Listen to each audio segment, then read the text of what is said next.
Let me know in the chat when you guys can hear me.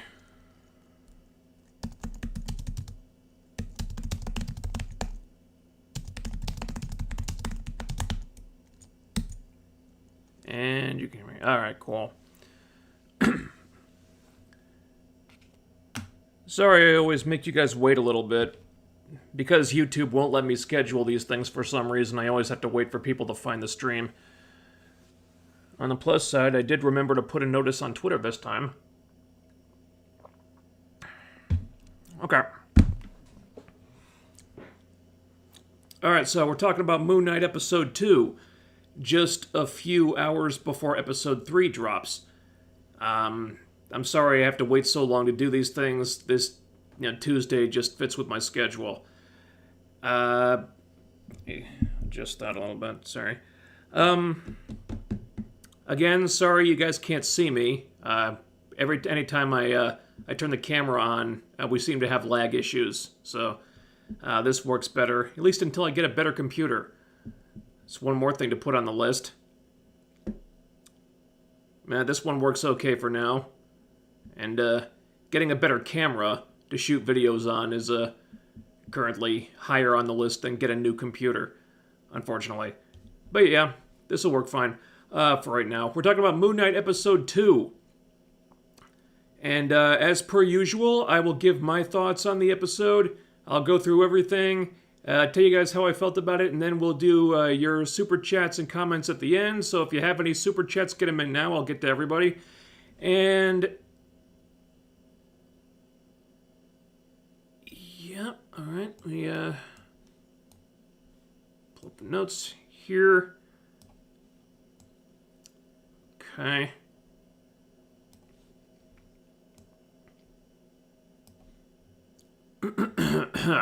Excuse me.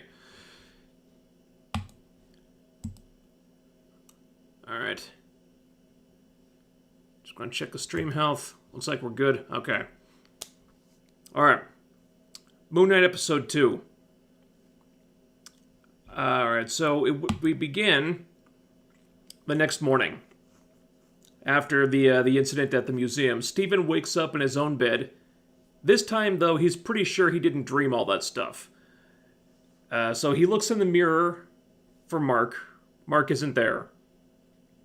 But because there's a couple mirrors in there, and because of the angle, you can see several different reflections at the same time, representing all the different broken elements of the psyche in there. They do a lot of interesting stuff with reflections and mirrors on this show. It's really good stuff.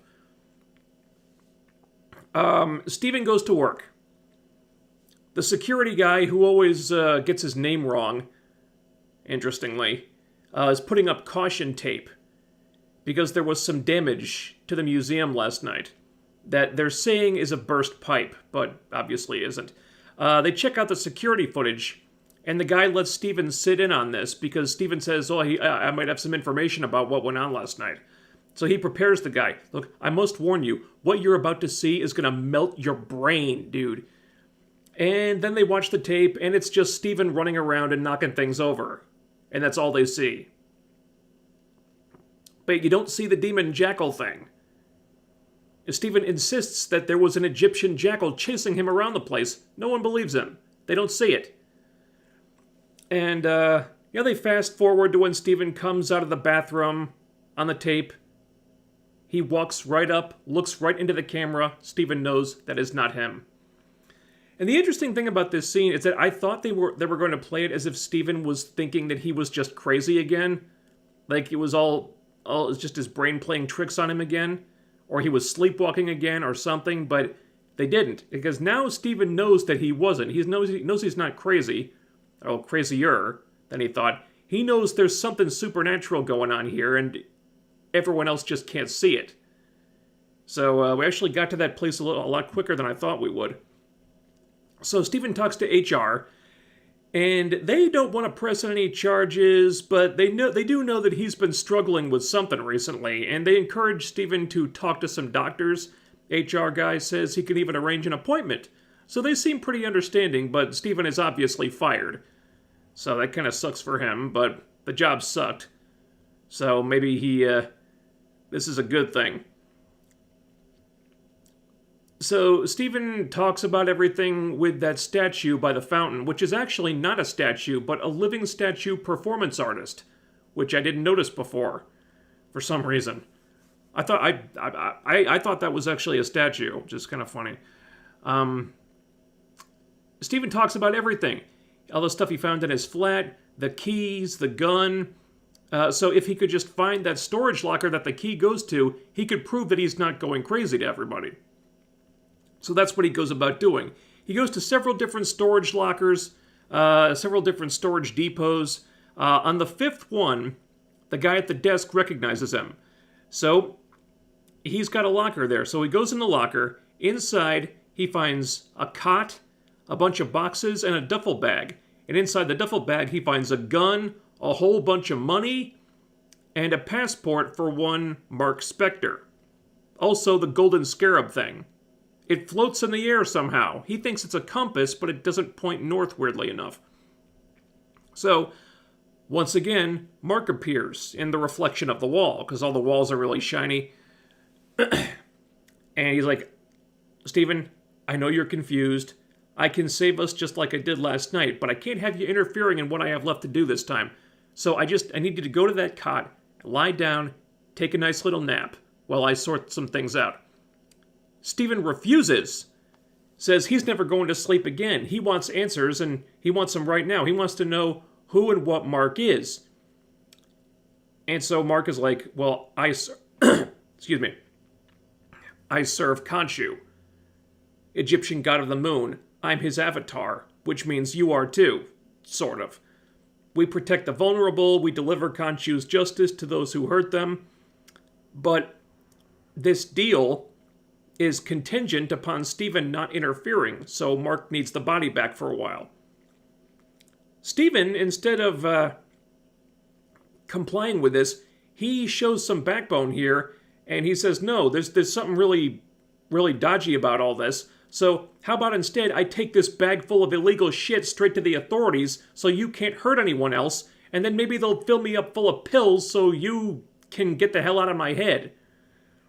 So Stephen grabs the duffel bag, runs out into the hallway, and the cinematography in this scene is so cool. Like, all the lights in the hallway start flickering on and off, but they're kind of like, they're kind of timed out, so you can see parts of the hallway but not others, and then in the background you see Khonshu there, like, for a second, then he's gone, and then a second again, then he's gone again. And then Khonshu is getting a little bit closer each time, and Stephen's running through the hallways trying to avoid him, but then it's the whole thing, the place is like a maze, so he keeps running through hallways. Finally, he just runs right into Khonshu, and it's like, give it back, you fool. And they actually do a freeze frame on Stephen looking terrifying.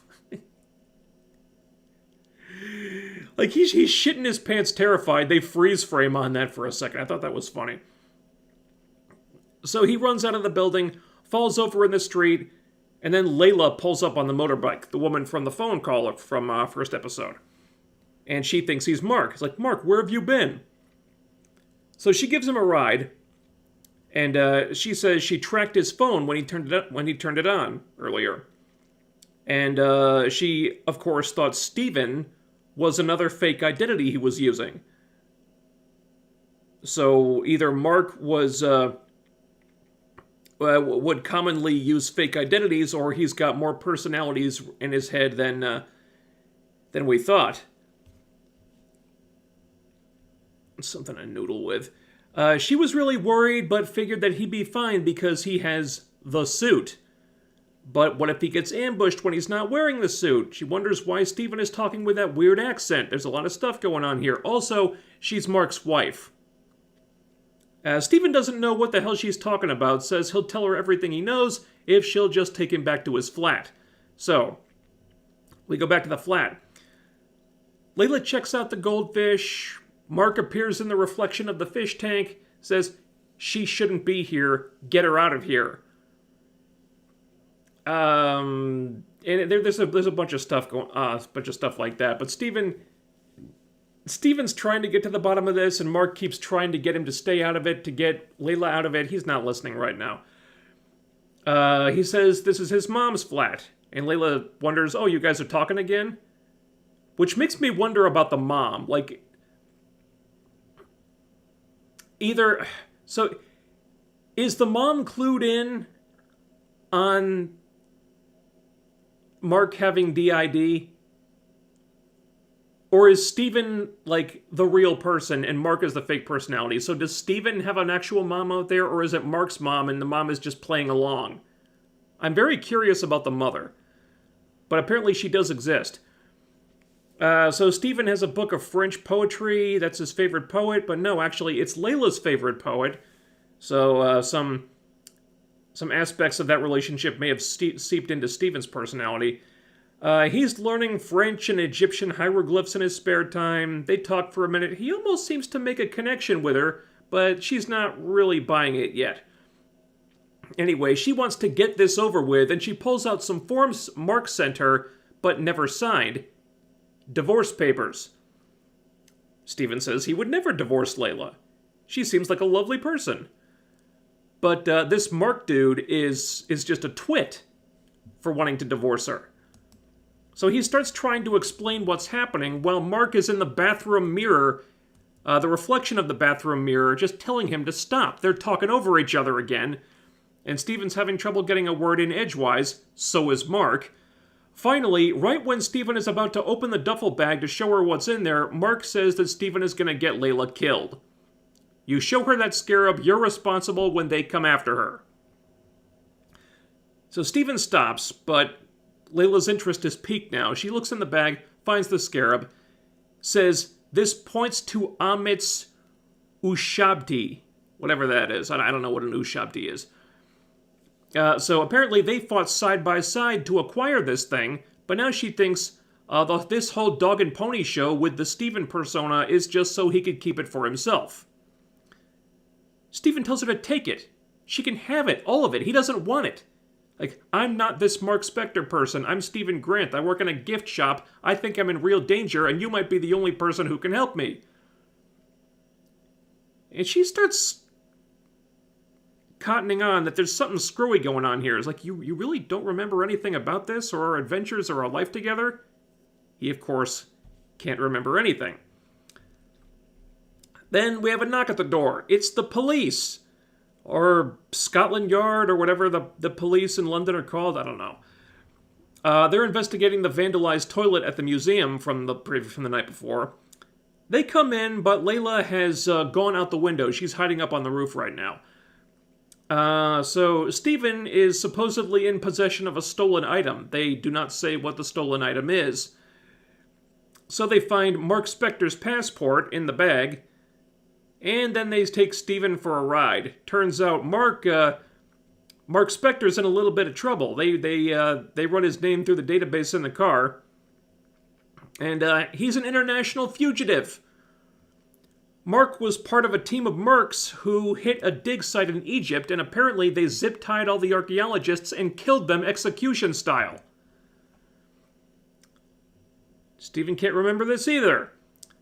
But turns out these cops are, well, they're buddy with Arthur with Arthur Harrow. So they don't take him into the police station. They take him to Arthur Harrow's place. It's that place from the beginning of the first episode that we saw. They get out of the car. They just leave him in there to stew for a minute. And Steven tries to get the attention of a girl outside who's playing with a soccer ball, but she sees that she's had that same scale tattoo on her arm from before.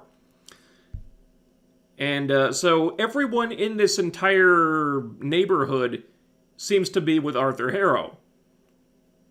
And we see Mark again in the reflection of the window. He tells Steven, look, this is not what you think. You have to give me control. You don't know what's going on.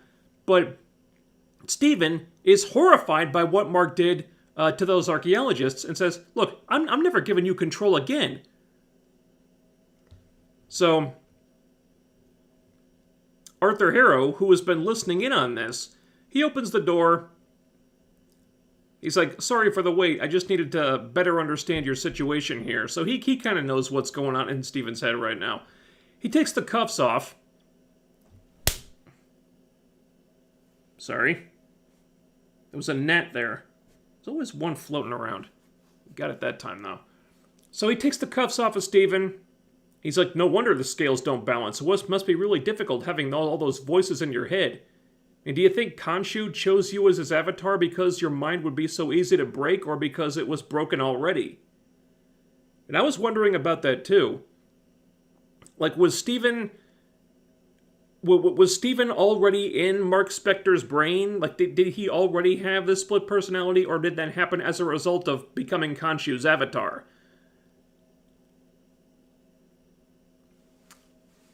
Really curious about that. So there's Khonshu again. He's telling Steven to kill Arthur, crush his windpipe. Arthur seems to know that he's there. It's like, what's he doing? He's telling you to kill me, isn't he? He is, right? Oh, that is so Khonshu. Look, you don't have to do everything he asks. You don't. I mean, he can tell you what to do. You don't have to listen. So before you get excited and put on the cape, I'd love to just show you around the place and see, and show you what we're up to around here. So Arthur takes the handcuffs off of Steven, just takes him on a tour of the neighborhood. They're just walking around. He says, there used to be a lot of crime in this area, but now people feel safe to walk around at night. They don't have to lock their doors. We're free to to kind of socialize and just go for a walk at night. We don't have to worry about crime or anything.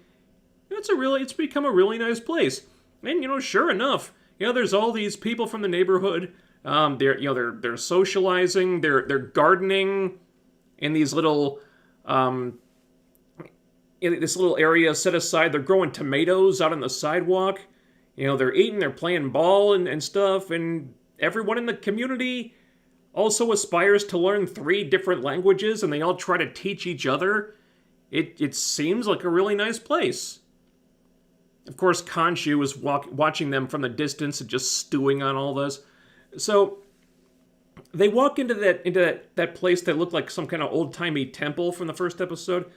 Turns out it was just some old London architecture, I guess. But it's been converted into sort of a common area. They're growing their own food. They've got like shelves and grow lights all set up. They've got people, they've got chairs set up, and people are watching some kind of whale movie with headphones so they don't disturb anyone. And there's tables set up where people can eat for free. They don't have to pay for food. So they just sit down. They have a bowl of lentil soup, which Arthur made himself this morning. And at this point, Steven is kind of let his guard down. I probably would have too. It seems like a pretty nice place. And so Arthur explains that Khonshu always tries to ensnare those with a strong moral conscience. And Khonshu, of course, says that Arthur has no conscience. And then Arthur again says, Steven, you don't have to listen to him. Look, I know what he's doing. You don't have to listen. Khonshu throws tantrums like a 2-year-old. None of the gods respect him. That's probably why he's banished. You don't have to listen. And Khonshu insists that he only punishes those who have already done harm. And Arthur knows he said that too. He can't hear Khonshu, but he is Khonshu's former avatar. So he knows how Khonshu thinks. Not sure how Arthur became an avatar of Khonshu and then later a disciple of Ammit. That guy gets around. He says Khonshu punishes those who have already done harm, so by the time his fist of vengeance arrives, it's too late and people have already suffered. But on the other side of that coin, Ammit tears evil up by the root and casts her judgment before any evil can be done, and that's why they have to resurrect Ammit, because Ammit will light the path to good by eradicating the choice of evil. Which brings them to the Scarab. And at the mention of the Scarab, everyone in the area gets up and starts closing in and slowly approaching, kind of menacingly. Arthur says the Scarab acts as a compass leading them to Ammit's tomb, and she's waiting there to be freed while the cruel masses deserve her judgment, which will eradicate the evil and create a heaven on earth. Stephen doesn't have the scarab. Mark tells him not to give up Layla, because Layla has it right now. And Stephen doesn't. He covers for Layla, doesn't tell Harrow about Layla. He knows something's up with this. So Arthur asks if Mark might know where the scarab is. He doesn't. But Mark might know. So he asks to speak with Mark. Asks what Khonshu promised Mark. That this is his last mission and then he'll be free. Was that it? Did he promise to let Mark go free? Dude, Khonshu's a liar. There's always one more thing. Arthur knows this. There's always one more mission. There's always one more thing to do. And again, Stephen shows some backbone. He thinks, no, this is pretty dodgy. If Amit judges somebody before they've done anything wrong, then isn't she judging an innocent person? What about a kid? Would Amit judge a kid for something they might do in 30 years? Might or might do at some point in the future? That's messed up, man. No, I don't like this. So Arthur's justification for this is that sometimes a cure is a little bit of the disease. Like sometimes the difference between medicine and poison is only the dosage. Like you give them a little bit of the poison so your body can build up a resistance or something. Like if you have a diseased limb, you might have to amputate, and that can be horrific, but it's necessary to keep the rest of the body healthy. And, Stephen thinks comparing a child to a diseased limb is also fucked up. It's like, is that what you people are into? I draw the line at child murder. No, I'm not doing that. So, Arthur has lost his patience. He shows Stephen that cane that he carries around. The cane was a gift to Amit's first avatar, and inside that cane is a tiny sliver of Amit's power. He doesn't want to use it, but he will. And at that, all the people around them start backing away. Arthur starts asking Stephen where the scarab is, over and over. Where's the scarab, Stephen? Where's the scarab? Where is it? Where is it? Finally, Layla appears. She has the scarab. She comes forward. Khonshu doesn't like this. This is no deal. There's no deal in this, Mark. You need to fix this. Get control of the body, Mark. You need to fix this right now. And then Layla is telling Stephen to summon the suit. I've seen you wearing it. Summon the suit. You need to get us out of this. He doesn't know what she's talking about. But Arthur is now done talking. He tells his followers. Now his followers try to take them. Stephen and Layla run for it. And then we see that clip that I criticized on Twitter a couple weeks ago. Or for being kind of a dumb clip to use to sell the show on, because it's the title hero looking like a doofus while the woman's sidekick has to save his ass from danger. I said that was a bad clip to use to promote the show, and I stand by that. Because somebody on social media gave me crap about this. Well, what's wrong with Layla looking like a badass? Well, there's nothing wrong with Layla looking like a badass. If you want her to be a badass, go for it. But it shouldn't come at the cost of making the title hero look lame. Because it's cool that she's a badass, but nobody's seeing the show for Layla. They're seeing the show for Moon Knight. So if you want to promote the show, maybe use a clip that doesn't make him look dumb or lame. It was a stupid clip to use. Now, seen in context in the episode, it's less lame because you understand what's going on. There's a difference between seeing it in the show and seeing it in advertising. So they're running around trying to get away from these people. Layla beats up one guy. Mark is just trying to stay out of the way. Everyone's chasing after them. Finally, they lock themselves in sort of a warehouse area while Arthur is speaking in Egyptian, I think. The cane glows purple. He slams it on the ground. It makes the floor kind of melt away into a portal to God knows where. And another demon jackal climbs out. So, Steven and Layla are basically trapped in there, in this warehouse thing right now. Layla tries to talk to Steven. She seems to understand by now that he's not in his right mind. I don't think she really believes that Mark is just trying to get one over on her anymore. She knows that there's something else going on here. She tries telling him, look, your name is Mark. There's a suit. I've seen you use it. I need you to use it now. You need to get on. You need to put the suit on. At the same time, Mark is in the reflection again, talking to him, telling Steven, look, Steven, you gotta give me control. You gotta give me control, Steven. And Steven, you don't know what you're doing. You need to let me save you like I did before. Meanwhile, there's a demon jackal on the other side of the door trying to break the damn door down. It's all happening all at once. Everyone's talking to Steven all at once, telling him different things. It all becomes overwhelming. Steven collapses. Look, just leave me alone, all of you, leave me alone. So, it gets a little bit quieter.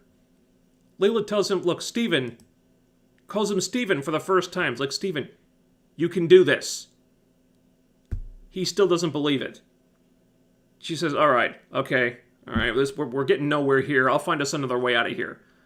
But then the doors break down. There's the demon jackal, only Layla can't see it, which is why it didn't appear on the security cameras at the museum. For some reason, nobody else can see this thing except, I guess, the avatars of the Egyptian gods. So, again, Khonshu is yelling at him to summon the suit, but the demon jackal advances, attacks Steven, knocks him out the window. So he's like, suit! Suit! So he gets knocked around by some light pole or something, or a flagpole maybe, that's hanging off the side of the building. But he lands, sticks the landing surprisingly, and suddenly he's wearing the Mr. Knight suit. And now he suddenly has the Moon Knight superpowers, but he's still Steven. And this word is pretty funny. Mark is like, Steven, what the hell are we wearing? We need the ceremonial armor of Khonshu. This is Psycho Colonel Sanders. Steven's like, dude, I don't know how any of this works, man. I'm just winging it here.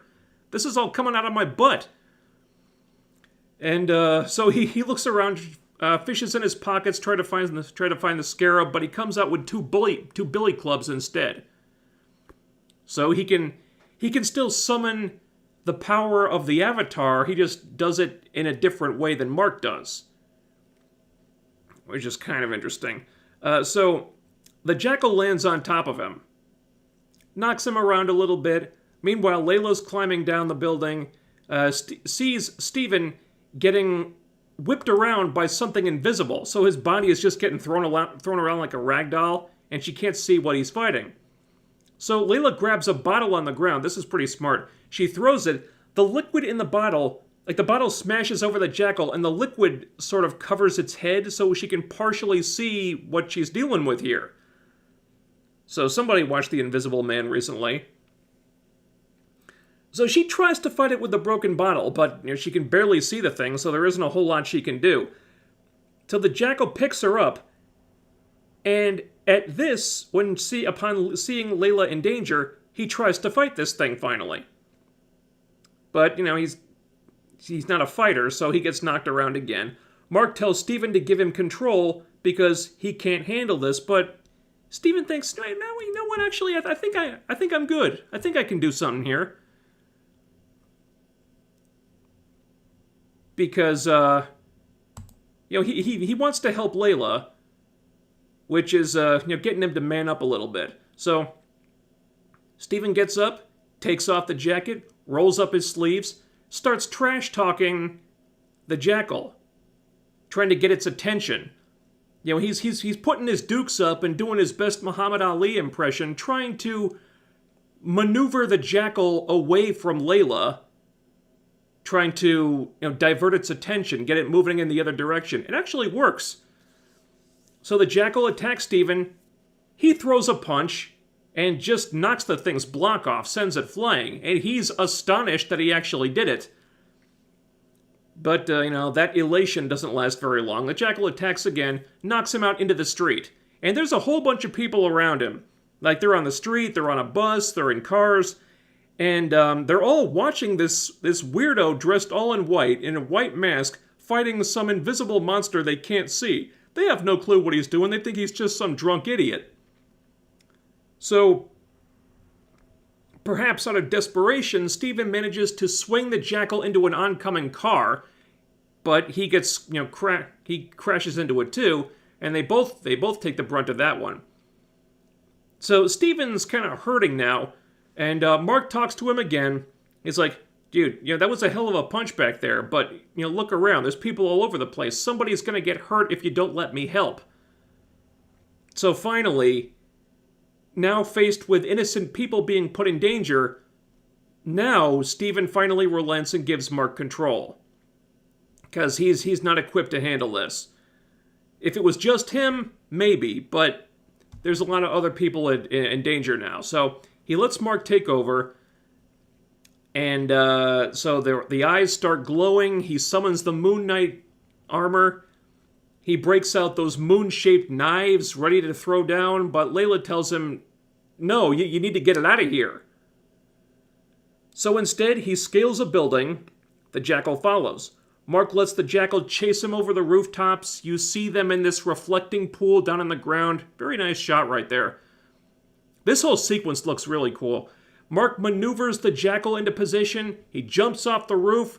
It follows him. He grabs it in midair and just slams it down and impales it on... I don't know what it is. He impales it on something.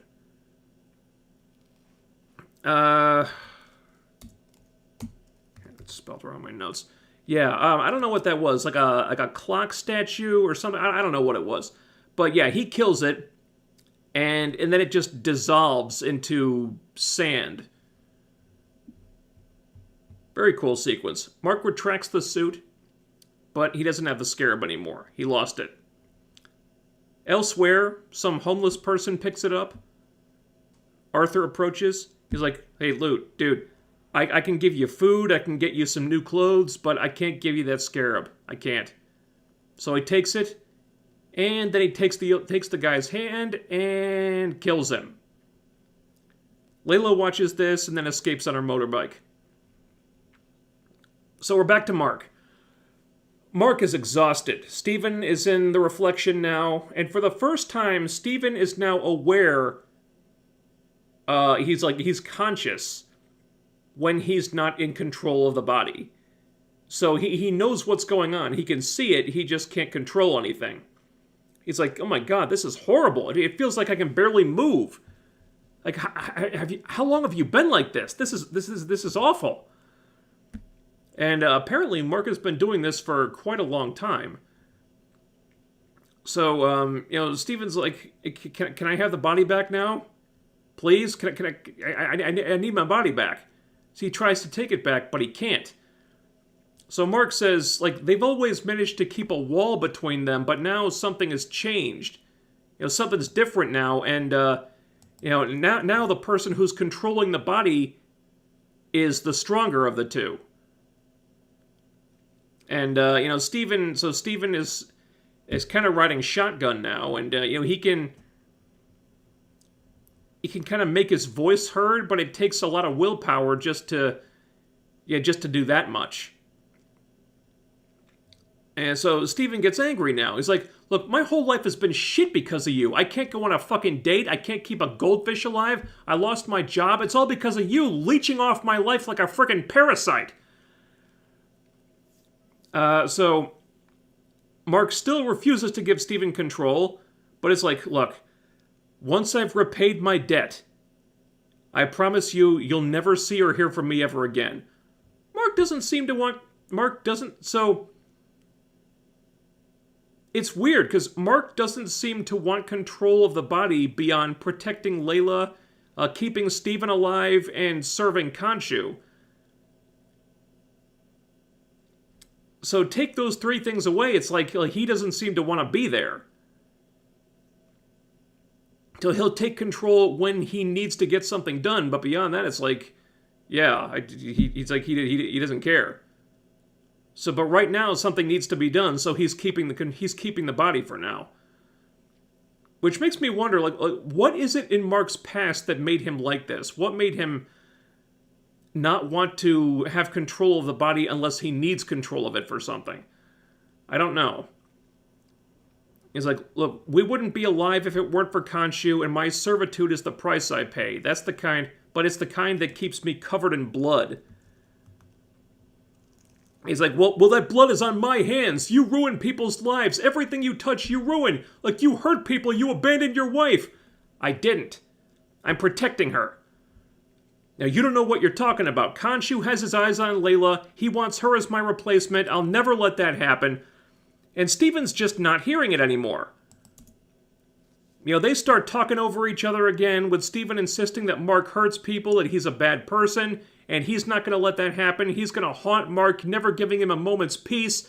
Finally, Mark gets so frustrated by this that he stomps on the mirror over and over, smashing it, until Steven finally disappears.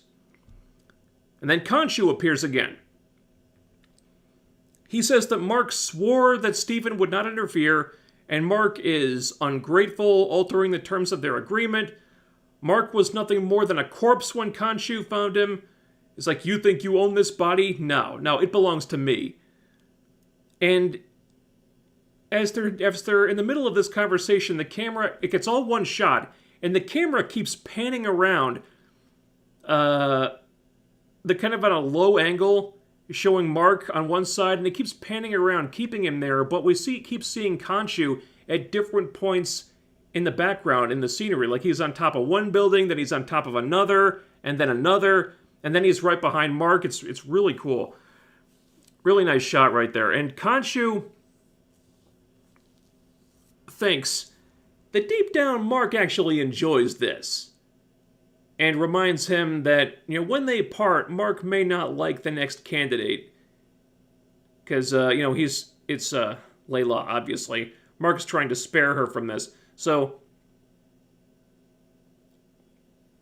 Mark may not like what he has to do, but maybe he does.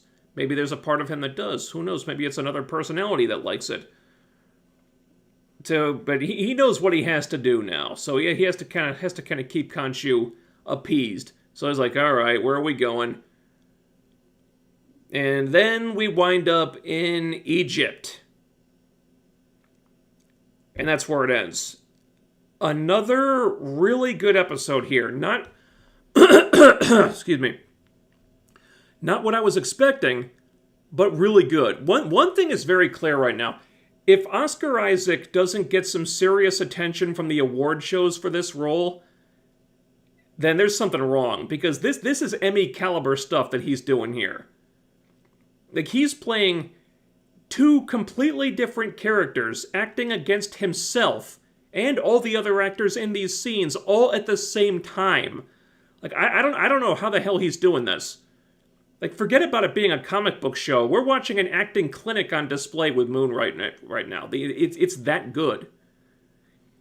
And you know what? Don't sleep on Ethan Hawke here either. He's great too. Like, when Arthur showed up, I mean, I knew he was the bad guy, and you know, he shouldn't be trusted.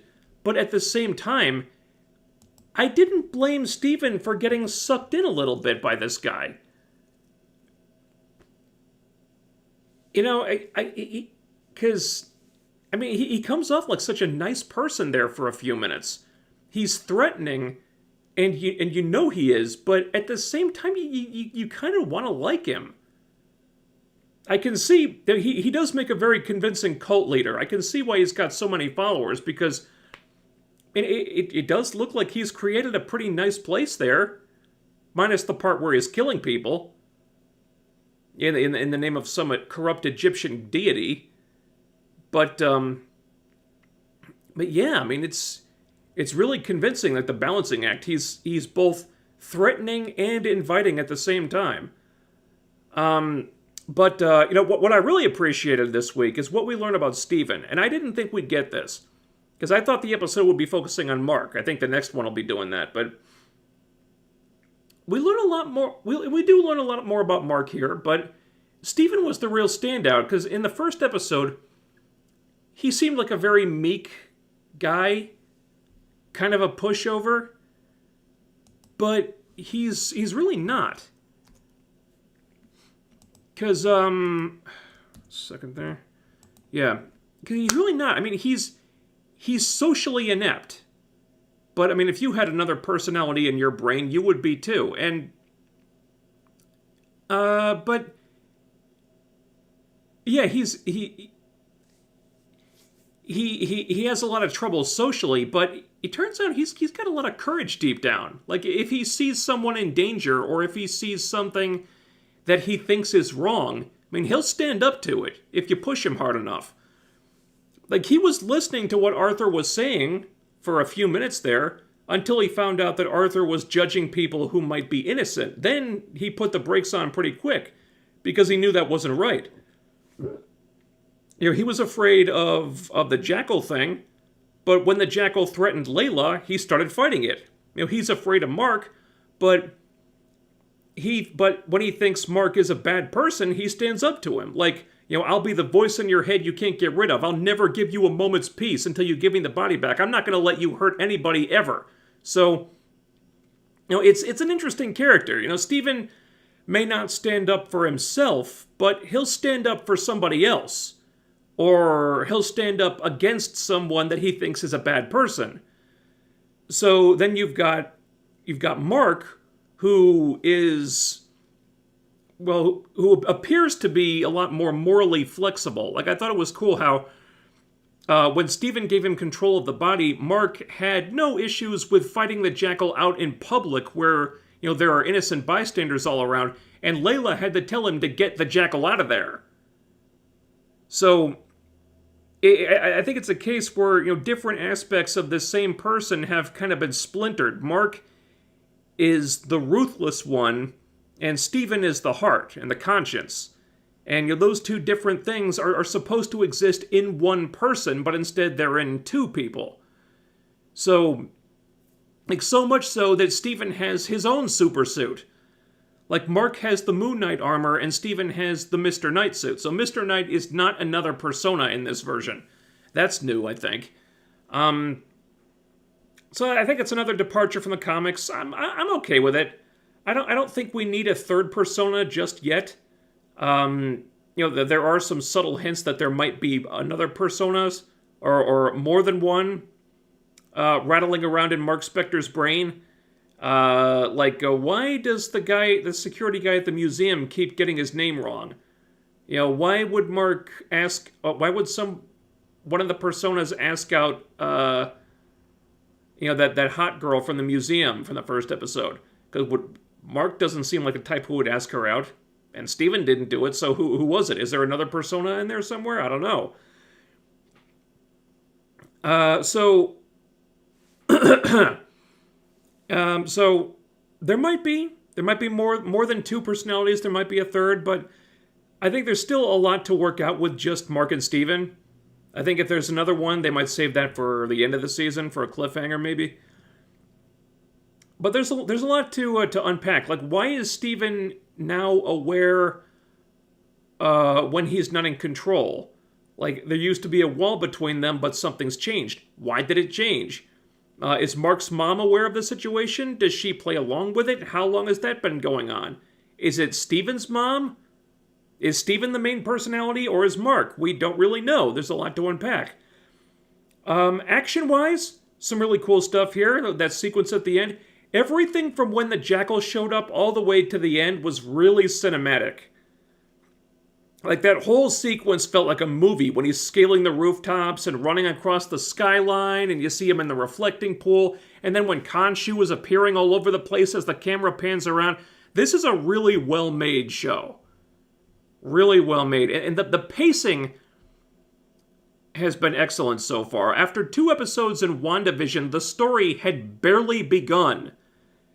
It wasn't until episode 3 that we found out what the hell was that we even started to find out what the hell was going on. And sure, that was part of the mystery, but I did get a little impatient with it. I suspect I wasn't the only one.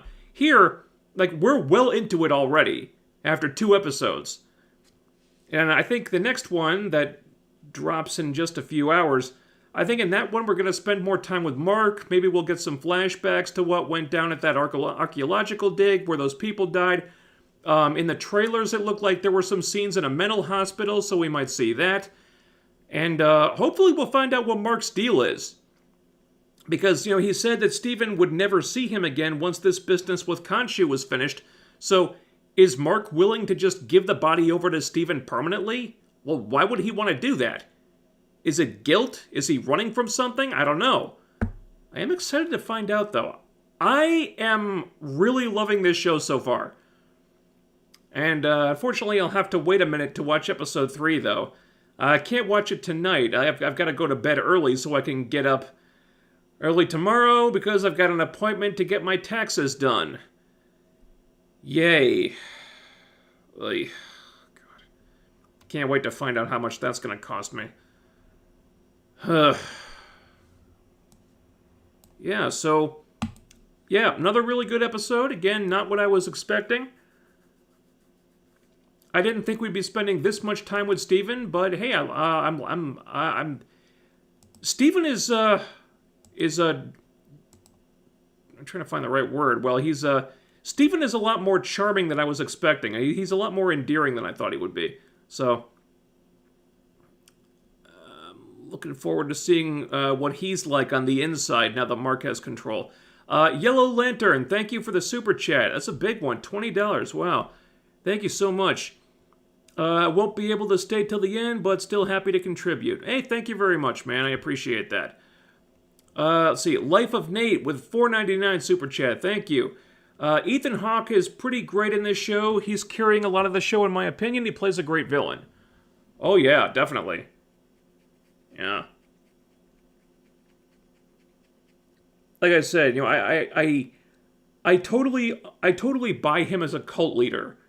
Because I totally believe that all these people around would be so loyal to him. Because, I mean, it seemed like he had created a really nice community. Minus the part where he kills people occasionally. I mean, everyone seemed to be really happy there. Now, I don't know if there's some kind of mental manipulation going on. But, I mean, the guy gets results. I see it. Virtual Fireball with a 99-cent super chat. Thank you. No question or comment, but hey, thank you. Thank you to everybody. Let's see. Matt Mixflix. Yeah, we hit 1,000 subs on the live streaming channel, I think, last week. Still need a whole lot of hours of watch time, so we can't monetize that yet. But that's step number 1, hitting 1,000 subs on that. It is kind of annoying having to stream on the primary channel because we don't have the live streaming channel monetized. But in the event that we can get that done, we could simplify this whole thing. Because right now, I have to stream everything on this channel, set it to private, rip the video off YouTube, because YouTube won't let me download my own videos either for some reason. To rip that off using some different software and then re-upload it to the live streaming channel. It's annoying. So, be nice once we can get that monetized.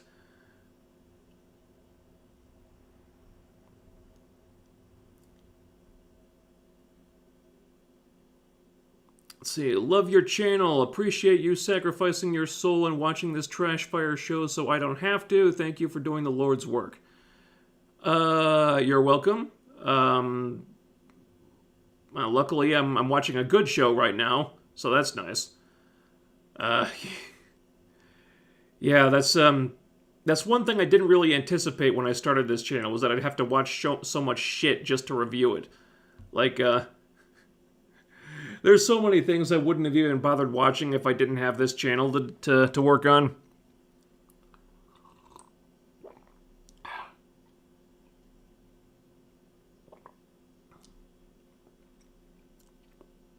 Let's see. Dante 22. My problem with the Moon Knight right now is that it's not that violent. It's too lighthearted. Well, welcome to Disney Plus. Now I think Disney Plus has introduced the parental control option when they brought all the Marvel Netflix shows over there. So I don't know. I saw something about how one of the Marvel shows might have been edited slightly to remove blood or something, but yeah, they do have the parental controls. So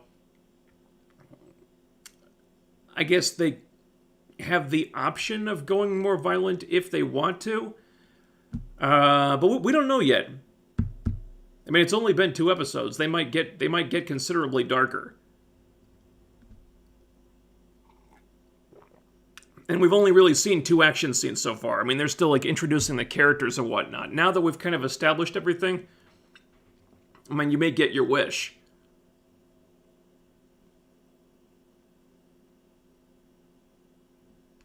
The living statue is credited as Crowley, who's a character from Moon Knight's comics, an informant and friend of his. Really? Oh, that's interesting. I thought that was just some, like, side person who wasn't really important. That's interesting. Huh.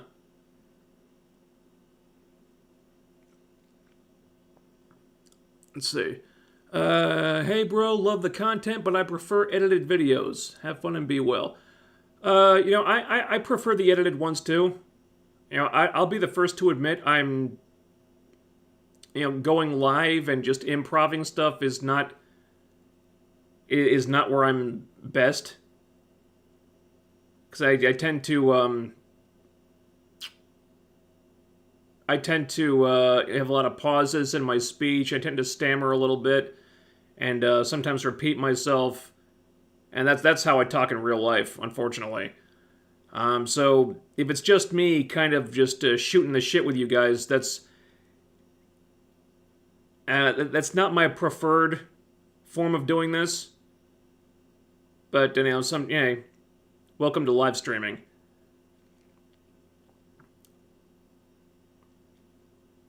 And it is easier doing this way because it saves a lot of time. So if something comes along like a Moon Knight that I don't have time to give the full treatment to, I have this option, so that's good. It's now I've kind of gotten into the habit of doing all the Marvel shows like this, except for Loki. So I tried something different with Loki, and I think also Ms. Marvel. Ms. Marvel's going to be getting the Batwoman treatment, I think. Because that one seems really ripe to just completely dissect and pick apart.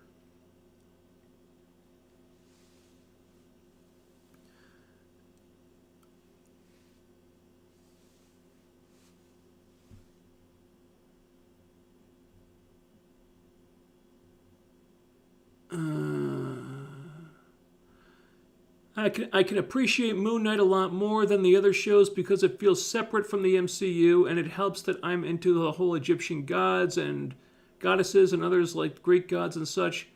Yeah. I noticed that too. Like, Moon Knight seems very separate from everything else in the MCU. Like, there's been no references to anything like from the other characters. And Eternals was the same way. Weirdly enough, in Eternals, it kind of bugged me that they didn't really... that it felt so disconnected. Here, I don't mind it. Which I guess is a testament to how good the show is, and how flawed Eternals was. Excuse me. See, agreed. Without context, that scene makes Steven look useless, and laughing my ass off. Oh, yeah. Like... In context, it's fine. Out of context, it's like this is our title character, why am I watching this? Which is why that clip was stupid to use in the marketing, and I will stand by that. It's not an indictment on the show's quality, and that's not saying that I'm against strong female characters, it's a question of advertising. Look, people are watching this show to see Moon Knight. Why are you promoting the show with a clip that makes Moon Knight look useless? It was just a dumb clip to use in advertising. In the context of the show, that's different.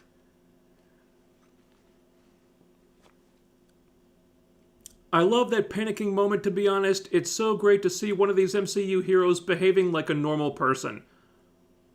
Well, I don't know if Steven's a normal person. I mean, I get that he's panicking. He's panicking because he's got like 3 or 4 different people yelling at him, and one of those people is inside his head. So, it was just a really tense situation. He's got this demon dog trying to break down the door.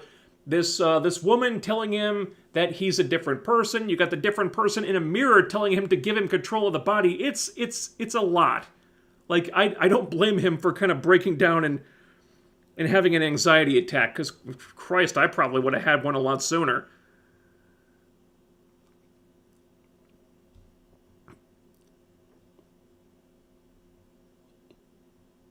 Daredevil still makes the top Marvel-related show. Absolutely, no question about that. That one punch Steven did land on the Jackal was sweet AF, though. Mm-hmm. You see, Steven's not a push. Steven's not the pushover that he appears to be. Like, he is capable of standing up to somebody. Maybe not for himself, but for somebody else. He'll do it.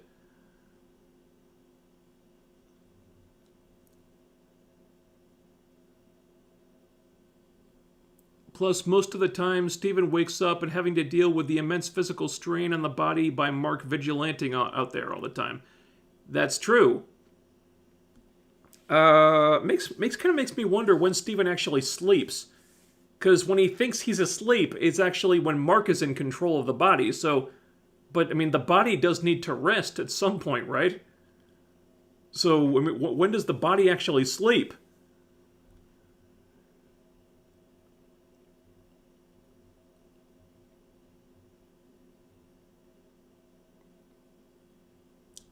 Who asked that girl out, though? I don't know. Because, Mark... Yeah, because Mark is loyal to his wife. Yeah, I mean, he sent her divorce papers, but he didn't sign them, so it stands to reason that he doesn't really want to get divorced. He's loyal to Layla. So it doesn't seem as if Mark would have asked out the girl at the museum, and if Steven didn't do it either, then who asked her out?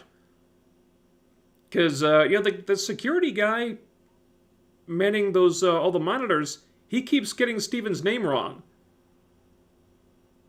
So is there a third personality that neither of them that Mark and Steven aren't aware of? I mean, it would make sense.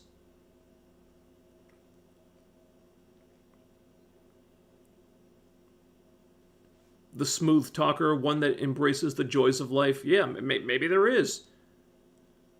In the comics, what's the other character's name? The other personality's name, Jack something?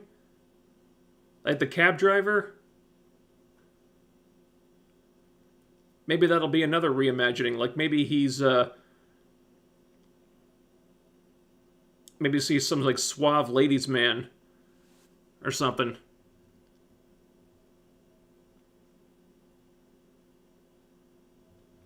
It seems Mark is the main guy, but let Steven do his thing until he gets into trouble because of Mark himself.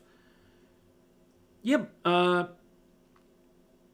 guess, but why is Mark like content to let Steven like take the wheel so often? Like, I mean, that's like surrendering his own body. So why would Mark want to do that? Wouldn't Mark want to be in control? Or is there something in Mark's past that he's trying to escape from, maybe?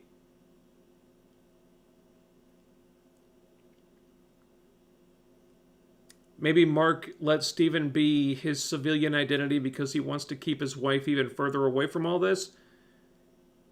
Possibly, but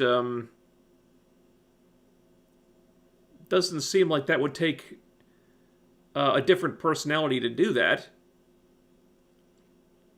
I mean, he's got all that money. I mean, if Mark wanted to get gone, he could do it.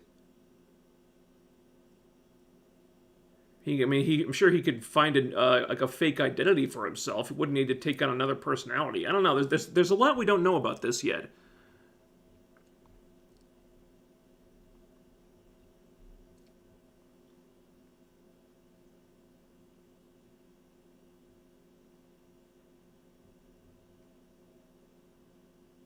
Let's see.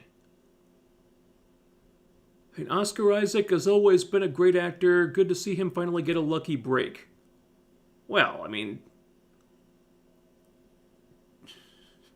But you'd think getting one of the lead roles in a new Star Wars trilogy would have been a lucky break. Wow, that didn't turn out so great, did it? But, he's gotten breaks before. I mean, the guy's got a Golden Globe. His role in Ex Machina, I'd call that a lucky break. I think not a lot of people saw that, but he was great in it. He's always been great in other things. But yeah, getting like a real acting showcase in a popular show, a big show that everybody's watching. Yeah.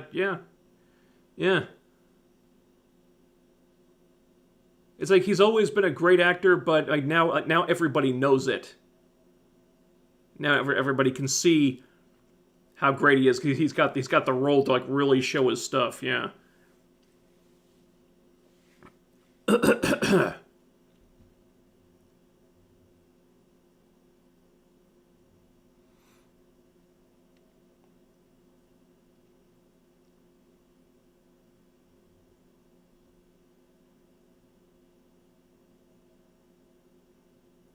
Let's see.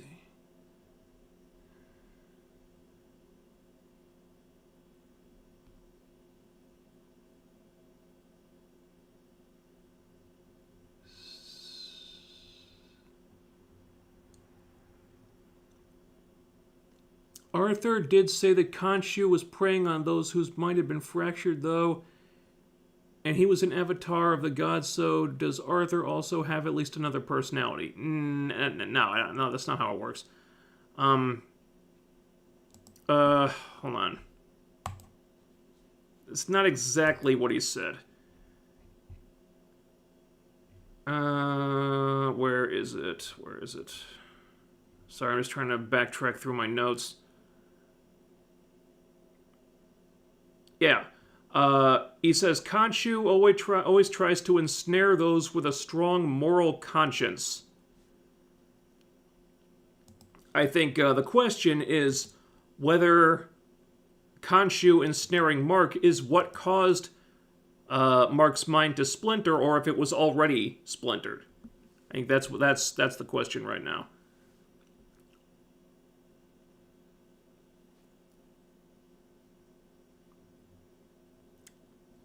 Oh, Falcon Winter Soldier was edited. Okay, that's what it was. Well, that's strange. I mean, why would they edit that? It was already on there. I mean, if it was good enough to upload, but not enough to keep with the blood on it, that's kind of dumb. Moon Knight's becoming one of my favorite MCU series, other than Hawkeye and Loki. Keep up the good work. Yeah, I really like Hawkeye and Loki too.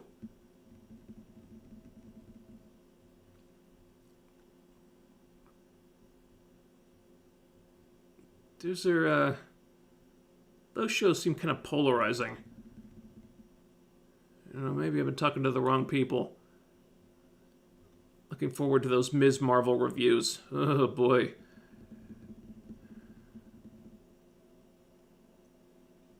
Yeah.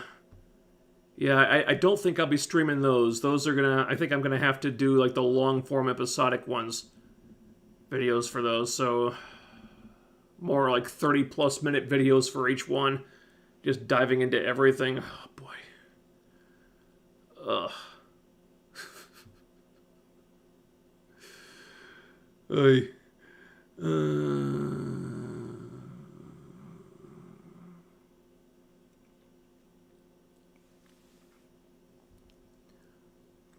I do enjoy seeing you talk about good stuff, but I can't deny that I relish seeing you rip apart the bad stuff. The Batwoman reviews tended to make me laugh out loud at least once a video.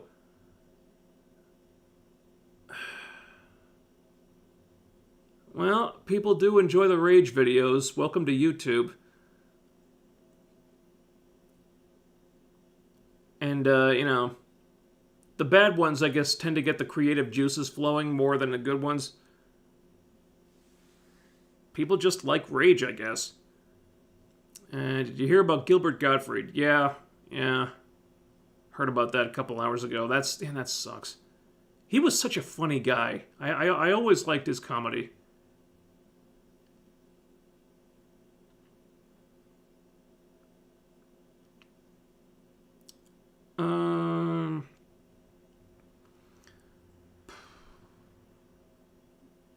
Why do I have a feeling his wife will become the avatar of Khonshu or something as well? Because women need to be in front and center these days. I really hope I'm wrong.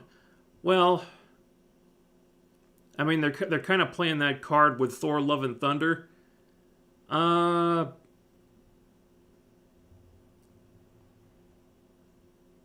guess it's not impossible. I don't know, because that seems to be Mark's main motivation right now, is protecting Layla from becoming the avatar of Khonshu. So as long as he's the avatar, that means Layla won't be. Now, I'm not saying it won't happen, but that seems to be what Mark is actively fighting against. So if that happens, then Mark has failed, I guess. So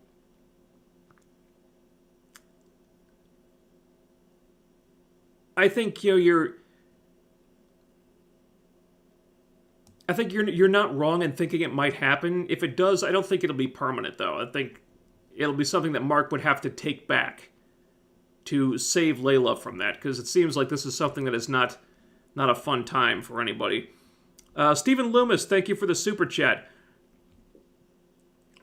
It seems like Stephen is who Mark almost wants to be. Loves his wife, likes the same poet, no violence. Yeah. Maybe. I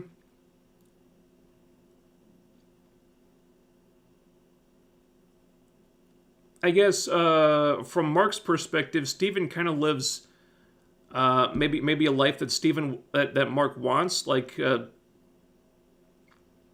like there's no fighting, no killing. He just gets up, goes to work, comes home, everything's nice and quiet. The only thing he has to worry about is keeping a goldfish alive, which, I mean, Stephen seems to have trouble with, but if you're not really at ease with the life of a mercenary, just living a very boring life probably seems like a pretty cool thing.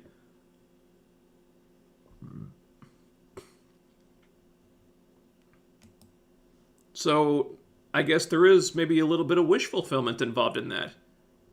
Jake Lockley, that's the other personality's name, yeah. Thank you.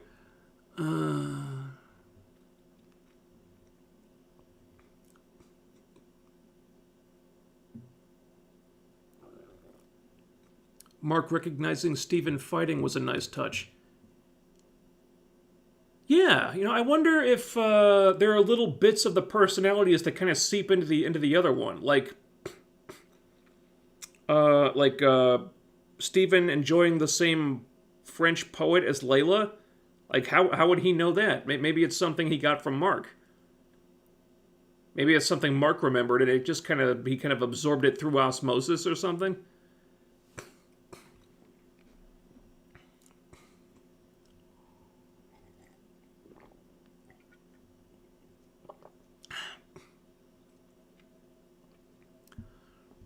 Being the lead actress in a superhero show should have been a way bigger break for Ruby Rose.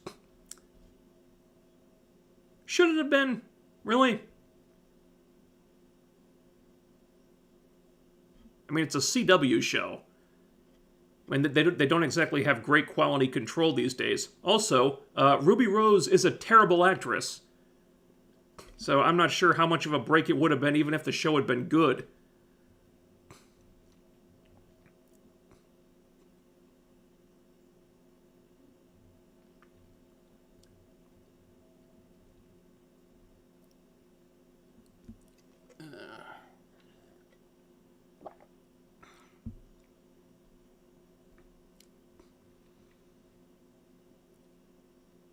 From what I know of multiple personalities, alters are created as a result of trauma to fill some deep need in the core personality's life.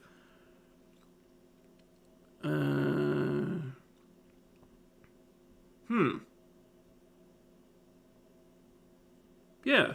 Okay, so maybe there is a little bit of wish fulfillment in there.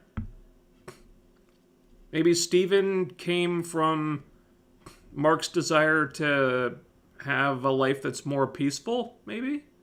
Don't know.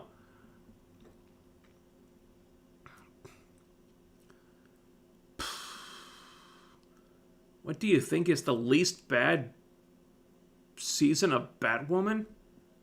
The least bad? Oh my god. Least bad. You know, I'm gonna have to go with season 3. Just because it was the shortest one. Like, I think seasons 1 and 2 were both 20 episodes. I don't know, I might be off by 1 or 2 episodes, but I think they were both around 20. And season 3 was like 13.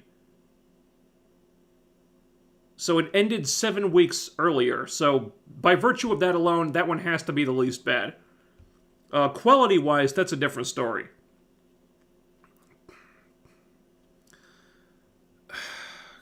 Quality-wise, I don't know how I'd rank them. I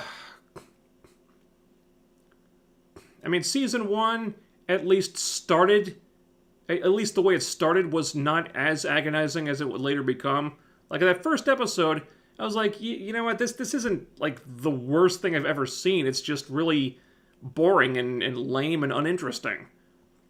After that, it quickly became horrible, but at least it didn't start as painfully as it would later become. I mean, season 2, it was awful right from the jump. Season 3, awful right from the jump. So I don't...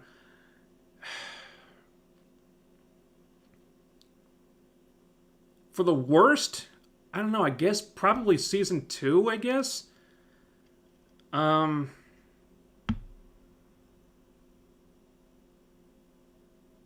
Because season 2 was really bad for the longest amount of time. I mean, season 3 was arguably the worst one quality-wise, but it was horrible for a lesser amount of time. So I don't know. There's a bunch of different factors there.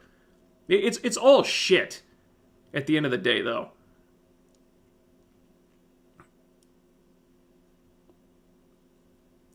I'm scared of mutants joining the MCU, especially Rogue or Emma Frost.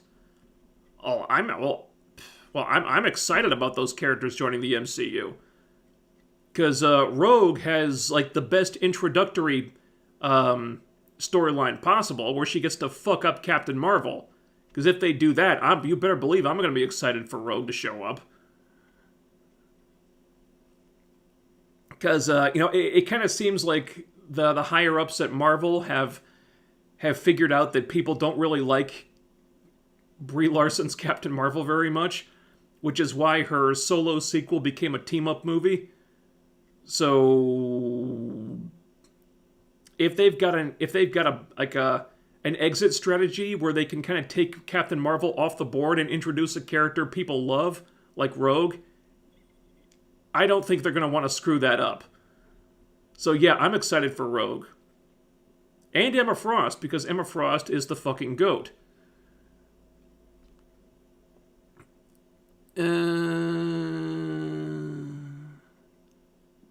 It was like Steven was supposed to be the non-violent guy and Mark didn't respect him when things hit the fan, but then Steven had more to him than Mark thought until he saw him protect someone. Yeah. It's like, okay, you nailed that jackal with a good shot. I'll give you props for that. Didn't think you had it in you. But, yeah. Mark's a reasonable guy. He'll give him credit where credit's due.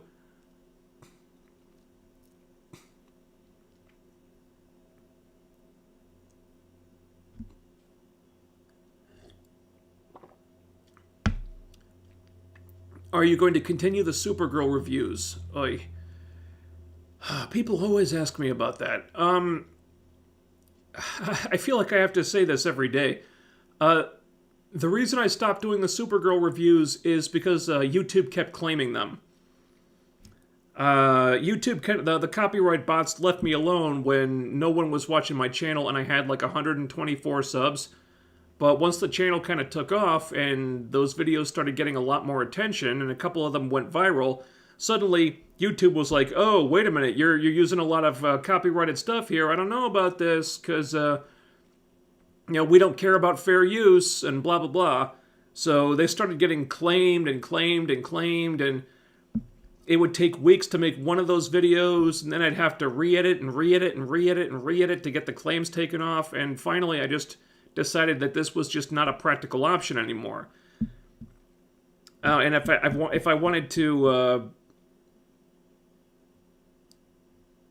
make any kind of actual money on this, it just didn't make sense to spend so much time working on one video that I wouldn't even be sure if I could monetize or not. It just made more sense to focus on videos that I could monetize and get out more quickly. So that's kind of why I had to switch gears.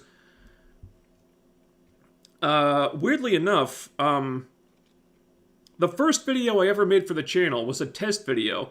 It was a review of the Heroes pilot that I did, Supergirl style.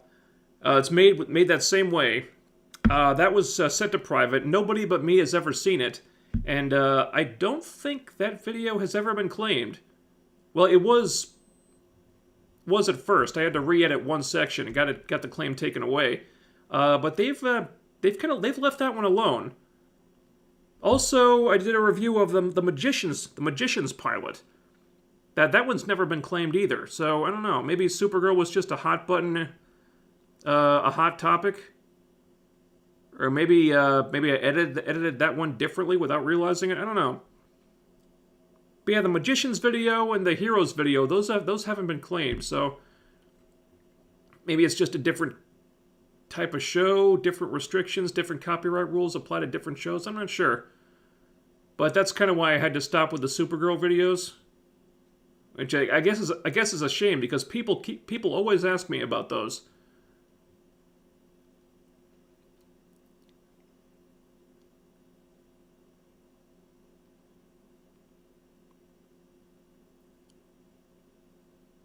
I personally prefer Psylocke, but I'm not at a point where I can trust the MCU with a character.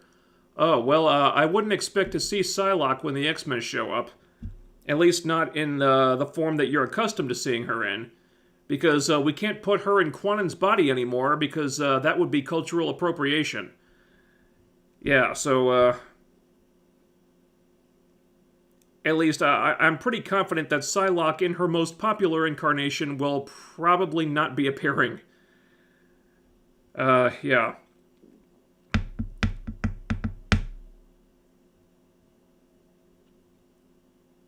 Did you watch the Peacemaker show? No, I have not seen Peacemaker yet.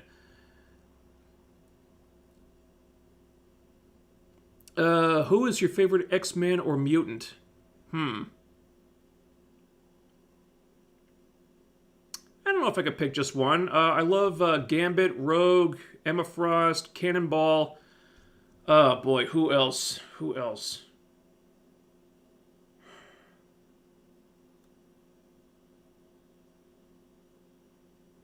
Always kind of like Boom Boom. She was kind of a... Not sure why. I always thought that character didn't get enough love. Who else? I don't know. God, there's so many characters right now. I don't know. That I don't know what the hell they're doing with that franchise these days.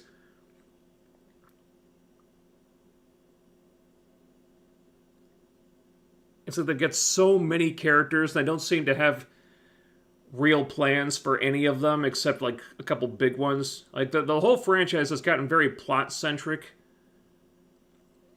So if they want to do actual character development, well, that's really tough because they're doing all this Krakoa shit. Like, ugh, God. And now they're colonizing Mars and they're reincarnating every time they die. It's like I don't know what the hell's going on anymore. Let's see. Stephen Loomis. I think that's another super chat from Stephen Loomis. Thank you very much. That's just to make up for only tipping a couple times during the Batwoman thing. Sorry. It's cool, man. Look, I always say there's no pressure to super chat. Like, if you want to, thank you very much. You've got my eternal gratitude, but it's not something I'm begging for. Like, I feel really weird asking for super chats every time. Like, I do appreciate it very much, though. Thank you.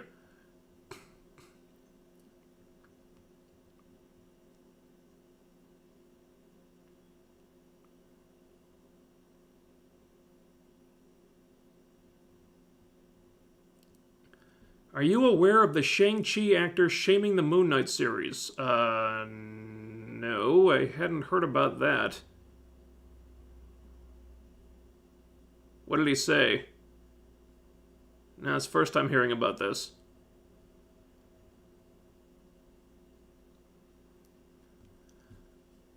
What would you rate Superman and Lois? Oh boy.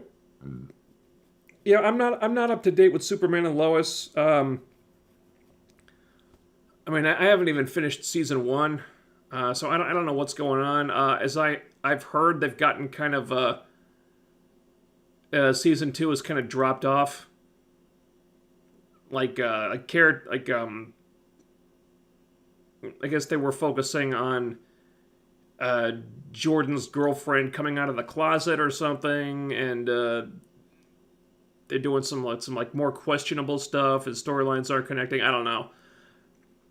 I've only like halfway through season 1. I stopped watching after that.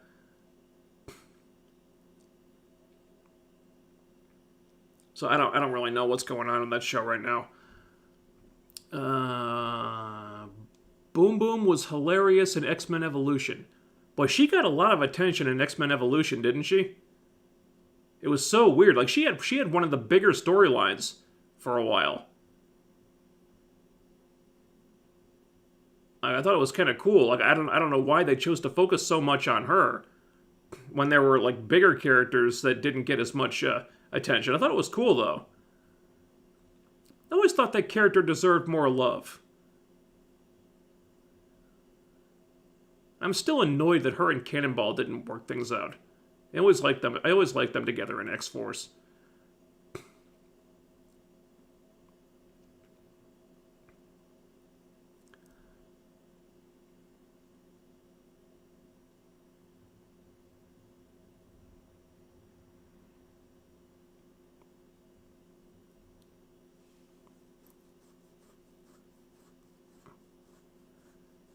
Batwoman might be getting a 4th season if the writing team on Twitter gets granted a stay of execution. Well, if they're resorting to tweeting out graphics to try to get renewed Batwoman trending, then things are probably not looking good for them.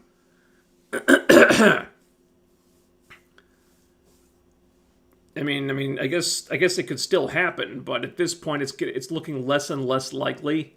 Especially if that Gotham Knights series goes forward. And it appears to be, so...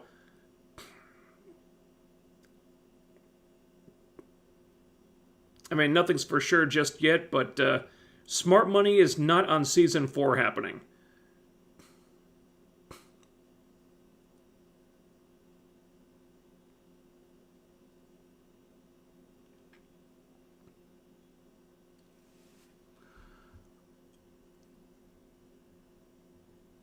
I heard about that. Apparently the Mandarin spoken in episode 2 of Moon Knight is just gobbledy gibberish. Oh, is that why Simu Liu chewed them out?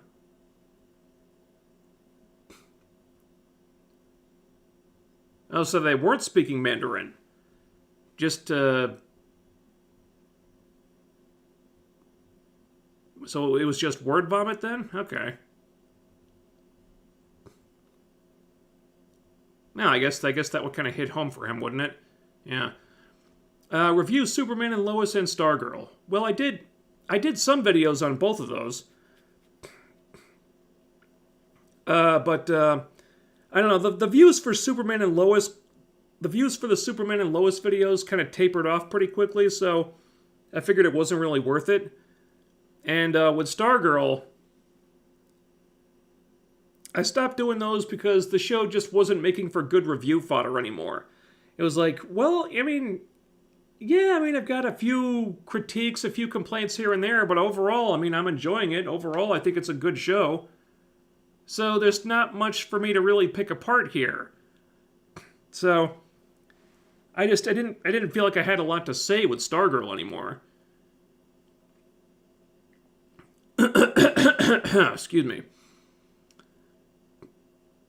Javicia Leslie also went on Twitter to try to petition for a fourth season. Yeah, I think Heel versus Babyface did a video about that the other day, where he did a video how some old interview with Javicia Leslie popped up. I think that was after she got cast, and talking about how she got emotional about how, like, what it meant to her to be like a black woman playing like a black superhero or something like that. It's like, oh, isn't it interesting that this popped up right when people are trying to get the show renewed for a fourth season? How convenient. Yeah, I see what you're doing. Do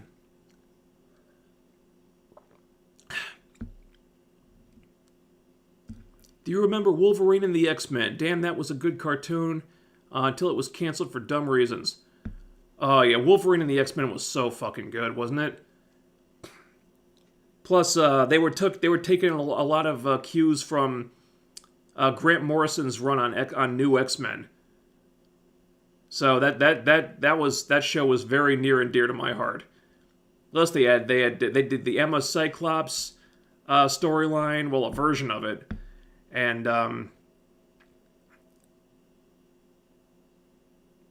always really liked that one. So I mean, they had a lot of focus on Wolverine, but at least they weren't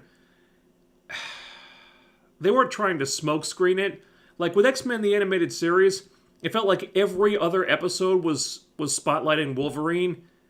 It's like, guys, isn't this supposed to be a team show? That always kind of bugged me about X-Men the Animated Series. Here, at least, they made no bones about it. Yeah, they're like, yeah, okay, Wolverine is our lead character.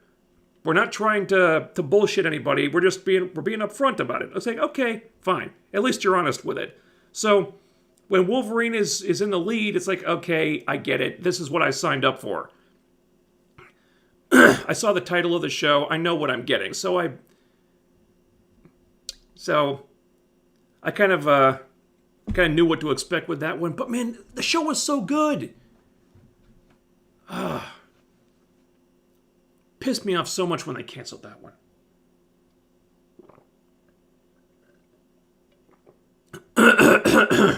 Excuse me. Damn. It was Mandarin, it just made no sense. It would be like taking random English words and saying them. Oh, okay.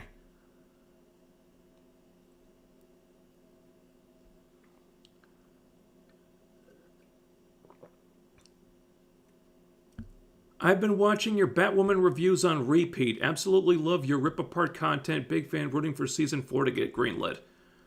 Oh, damn. Sorry. But thank you. It always weirds me out how those videos caught on out of all the other stuff I've done. Because they're not it's not the only show I've done angry reviews on like that, but I don't know, the Batwoman reviews just caught fire for some reason.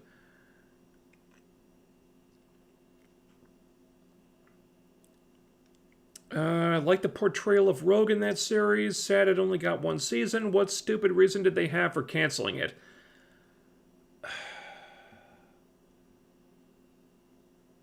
I forget what it was exactly. I think the animation rights switched studios or something. Like a different studio got the rights. I'm not sure what happened there. I think it was some kind of studio politics. I love almost all the mutants, but I'm worried when what the MCU would do to Iceman. I love the character, but the comics changed him for the political reasons and because Ladies' Man can't be straight. Excuse me. Yeah, I mean, when the X-Men do show up, I would expect Iceman to be on the team, like for that reason alone, because the movies have been getting more political. I mean, they still seem to like making money, So maybe they're not too political, but yeah, I would expect Iceman to be in there. No, that's not what I would do, though. I mean, if it were up to me, I'd probably just have the team from X-Men the animated series, maybe swapping out one or two characters. Like I would swap out Jean for Emma Frost, maybe Jubilee for Kitty Pryde, just because she's the bigger character. But yeah, what they've done to Iceman in the comics, that's really annoying.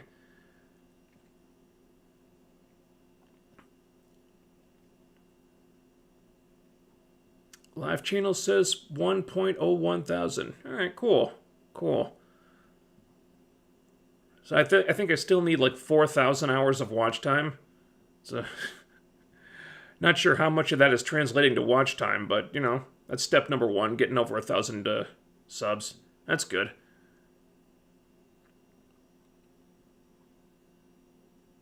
You guys got to get the Batwoman Dream Team together to celebrate the cancellation. As EFAP, Thorias, J Longbone. We did one of those. We did one of those things where we all got together after season 1.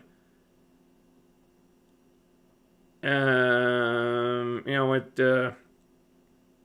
think as mentioned, wanting to do one after season 2 and 3, it didn't happen, unfortunately. But yeah, that'd be cool if we could all get together. Actually, if we get confirmation that the show has been canceled, I don't think that'll ever be officially confirmed, though. Like if 3 was the final season, I don't think they'll ever say it was officially canceled. They'll probably just very quietly take it off the schedule. I posted something in the community tab about this because as long as they don't officially cancel it, then they don't have to endure like the backlash from all the Batwoman stans out there. I think they'll kind of chicken out and just let the show very quietly fade away instead of officially canceling it.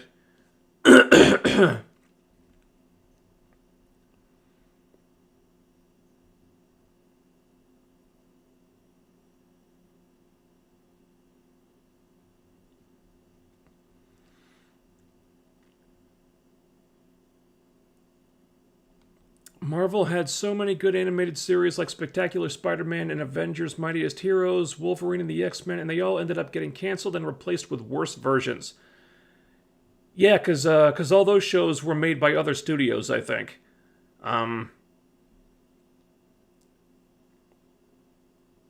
guess when Marvel got the rights back, they wanted to do their own versions, and it turns out their own versions were crap because Marvel's animated division was crap.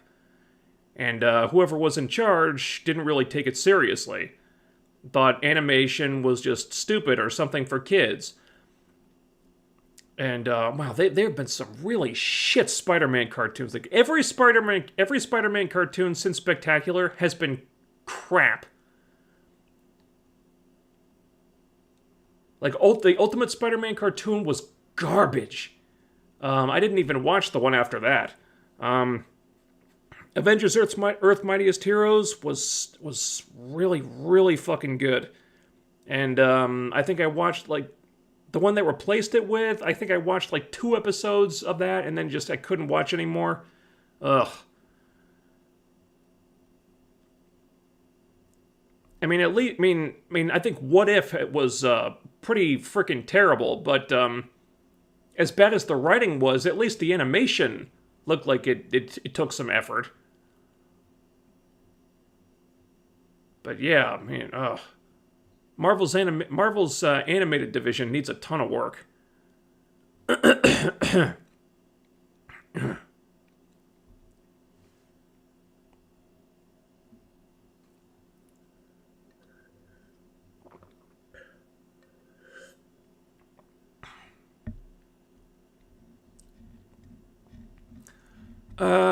Your opinion about the Spider-Man PS games and the Sonic games?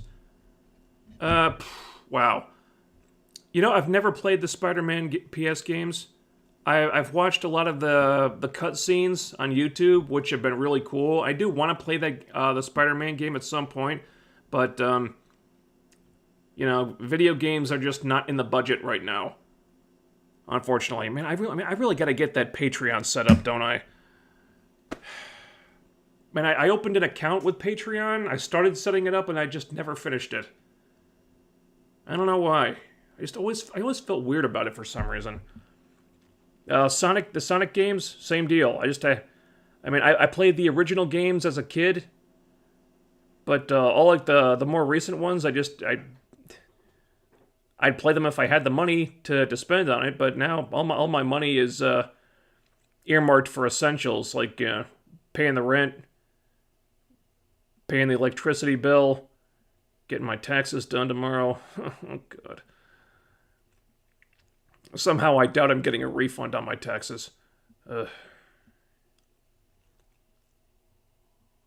We don't talk about Ultimate Spider-Man or Spider-Man 2019. Yeah, exactly. Yeah, just let those shows just fade into obscurity. Let us never speak of them. Which of Wolverine's children would you want to see in a movie?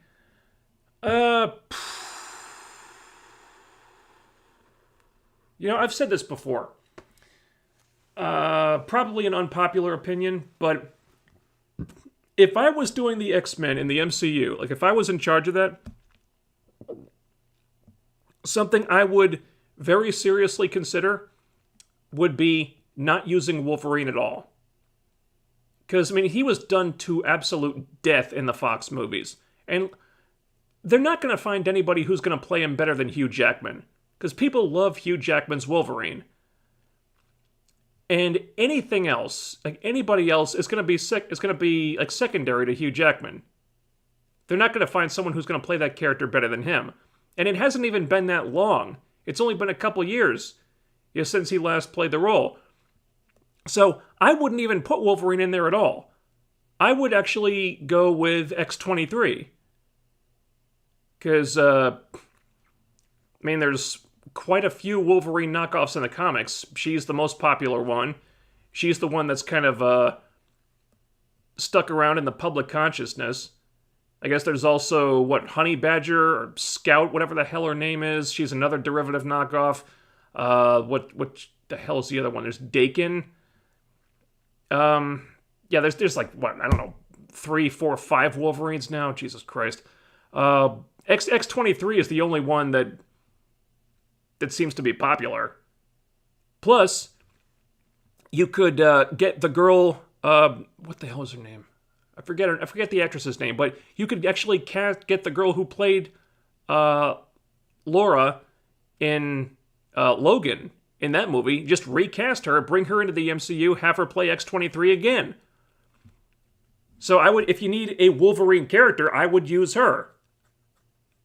Was her name Daphne Keane, maybe? I don't know, I forget her name. But yeah, I would get the same actress and just put her in there and have her fill the Wolverine role. Technically, we've already seen X-23 technically in Logan. Yeah, exactly. I would get that actress and use her. Cast her as the MCU version of X-23. Because when Wolverine is in there, the movies are almost going to, like, by default, be all about him. And I don't want that. I want an X-Men movie. I don't want a Wolverine movie guest starring the X-Men. We already got a lot of those with the Fox movies. I want the X-Men to be a team movie. If you absolutely have to have Logan in there, and I'm sure they do, just give him solo movies. Let him go off on his own. But if you want a Wolverine character in the X-Men, I would just put X-23 in there. So you're not trying to do a new version of Wolverine. This one can kind of be its own thing. That's what I would do. Probably alone in that.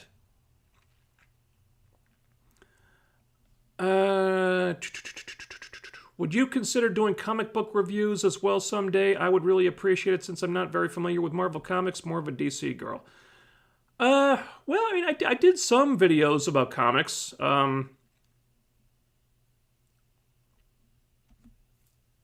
Maybe. I don't know if straight up reviews would, if people would... I don't know if there'd be much interest in that, but I did some reactions to some of the weirder ones that came out a while back, like the new Warriors with Snowflake and and Safe Space. I did a video about that trailer. The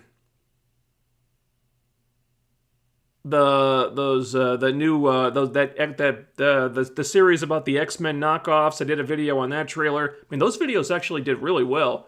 Of course, the series lasted for like 5 issues.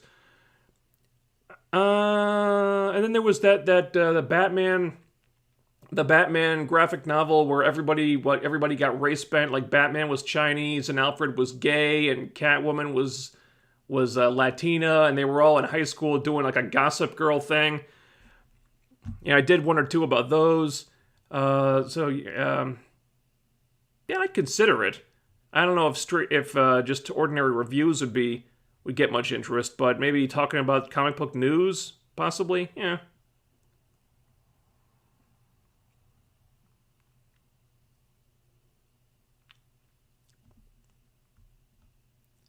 I at last have caught up on Cobra Kai. Absolutely phenomenal series. Oh, goodness, it was outstanding. Yeah, isn't it great?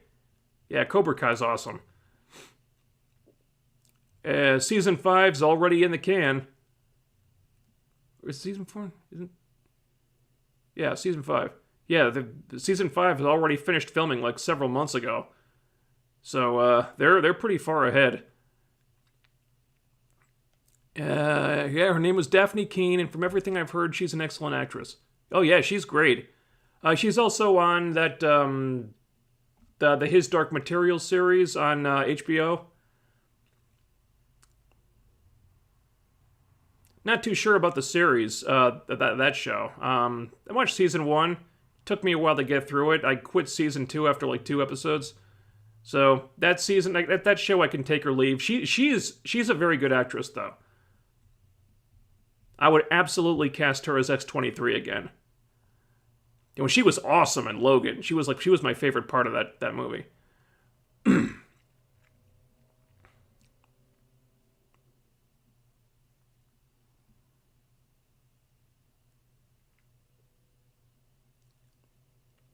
Marvel Studios is way better than Fox ever was. I think they could bring in Wolverine without making it the Wolverine show. I think they could. But, you know, Marvel Studios also really likes making money. And, you know, if they see potential for a spin-off, they're going to do it. Hence why we've got that Agatha Harkness spin-off show coming. Completely unnecessary, but hey, that It's Been Agatha All Along song went viral, so what can you do?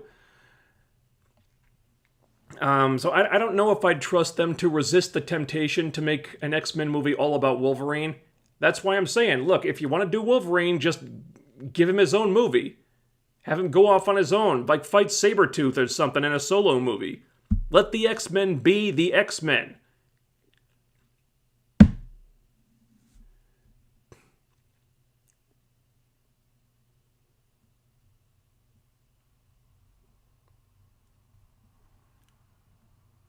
Do you think they'll make Scarlet Witch the bad guy in Doctor Strange 2, or stick with the WandaVision narrative of she can do no wrong whatever she does?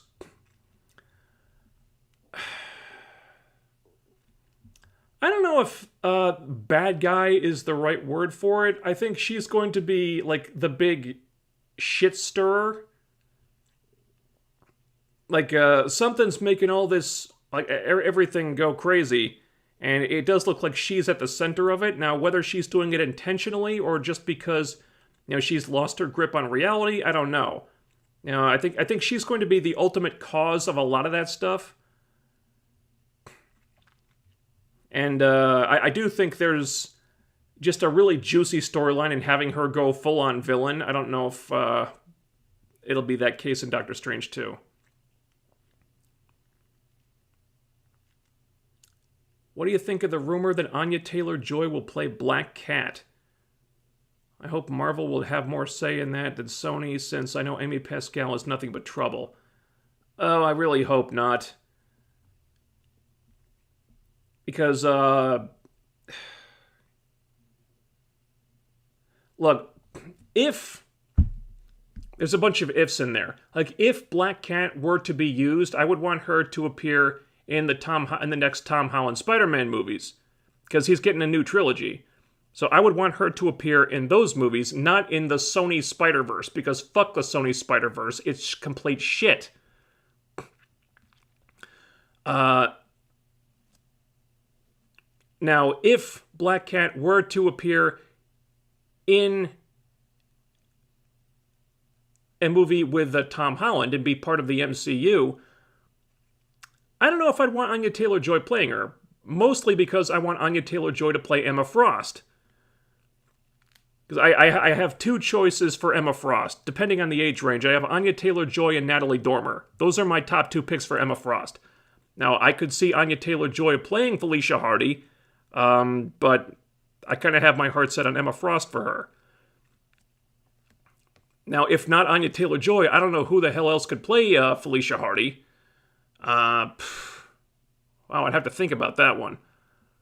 I mean, I think she could do it. I think she'd be a great Felicia Hardy. It's just, I'd have to let go of that dream of her playing Emma Frost, because, yeah. I think she'd be a great choice. It's just something I'd have to wrap my head around. But if it's something that it would be in the Sony Spider-Verse, like if they're trying to make a Black Cat movie, because I know they wanted to make one at one point. Like, the rumor was it was supposed to be a team-up movie with Black Cat and Silver Sable. Like, oh my god. Yeah, that was a thing for a while. God, they don't know what the hell they're doing with the Sony Spider-Verse. It's a complete shit show. Like Morbius, apparently, the box office for Morbius apparently dropped off a cliff in week 2. So that thing's in deep trouble. And I think I saw a video about that a little while ago. I haven't watched it yet. Apparently, the writers for Morbius are also writing the Madam Web movie. Those idiots. No. If it's in the Sony Spider-Verse, then stay away, Anya Taylor-Joy. Stay far, far away. I mean, if she wants to play Black Cat in the MCU, then so be it. I think she'd be a good choice. I really want her as Emma Frost, but if she wants to play Felicia Hardy in the MCU, cool. But nevertheless, just whatever it is, if it's in the Sony Spider-Verse, stay away, Anya. Stay far away.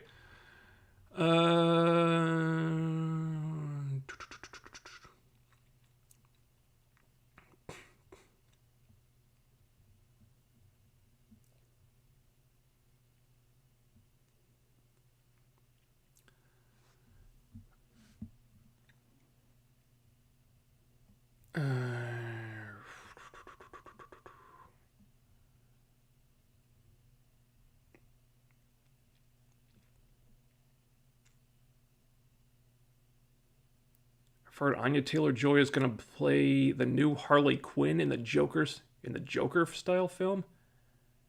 In Joker style. I haven't heard anything about that. I don't think they'd do a new Harley Quinn, because Warner Brothers seems really married to what's her face's Harley Quinn. His name escapes me at the moment. What the hell is it? God, the name fell out of my head for some reason. Margot Robbie. They seem to really love Margot Robbie as as Harley. Although she seems to be getting less charming in that role as time goes on, if you ask me. I don't know if they'd do another version of that while Margot Robbie is still a thing. Oh no, I definitely meant in the MCU. The silver and black thing is just proof that the Sony Spider-Verse needs to die. Oh, okay. Yeah. Alright, and if they wanted to do Black Cat in the MCU, that'd be cool.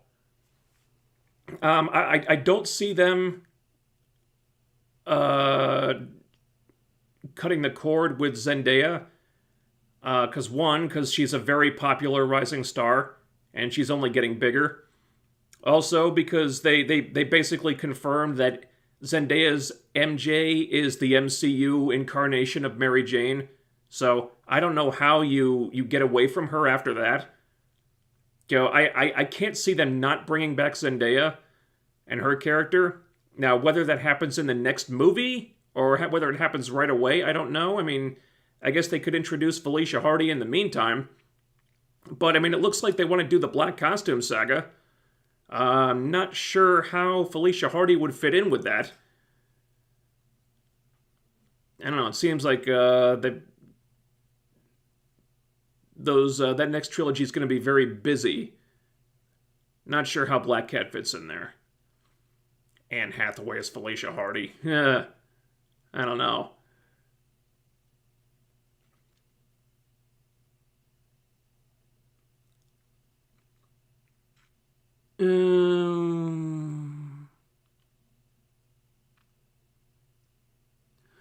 Why does Madam Web need a movie? Yeah, she doesn't.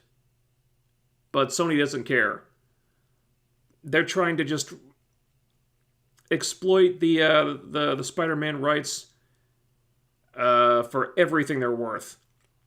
And also because Amy Pascal is a fucking idiot. And she doesn't understand that not every character needs a movie. Hence why we have a Morbius movie. Hence why they're making a Kraven movie. Hence why they're making a Madam Web movie.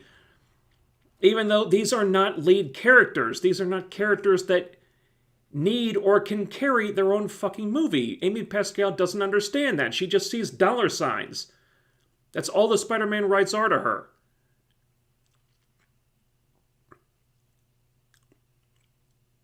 Should Black Cat be in the Tom Holland movie or the Andrew Garfield movie as a love interest to move on from which version? I'd like Andrew Garfield to get another movie, damn it. He deserves another movie. And he was great in No Way Home. I think it would make more sense in an Andrew Garfield movie. Because, I mean, he lost Gwen. He's got to move on from her somehow, right? Shouldn't have to be alone forever. And Tom Holland's version, his plate is full.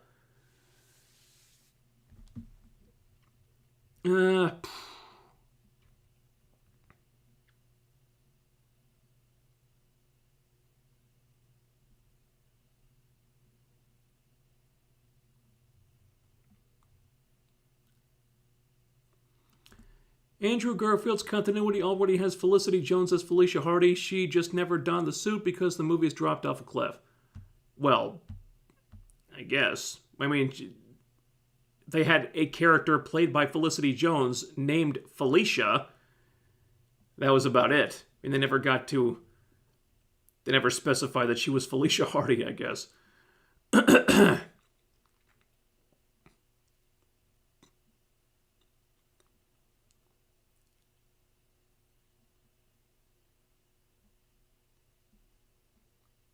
I'm more up for a Midnight Suns film. No, you never know. You might get one. I mean, you know, it had that Blade, the voice of Blade cameo at the very end of Eternals. And you also got Black Knight in there, or the character who will become Black Knight. You could see a Midnight Suns or some version of them.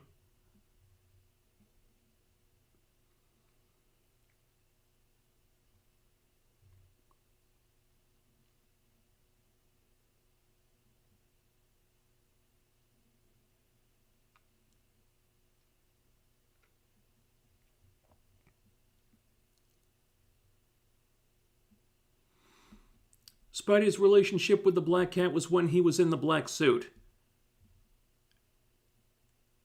That's true.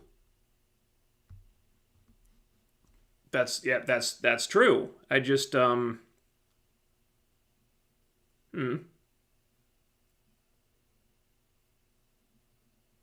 I guess you're right. I mean, I guess they could do a story where he's tempted by Black Cat, and that kind of goes along with him starting to explore the darker impulses with the black suit kind of affecting him in that way.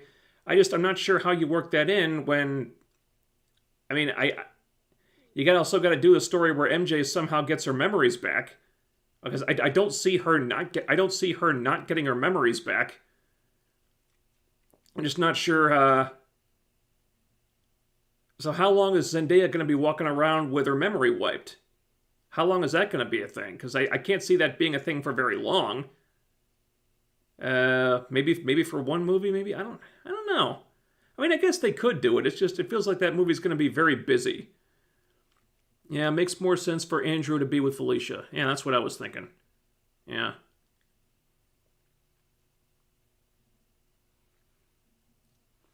Andrew having that conversation with Toby in No Way Home about finding someone and it never works out for him should spark Andrew's Spider-Man into getting out there again and finding someone, hence Felicia. Yeah. Yeah. That's where I'm at too.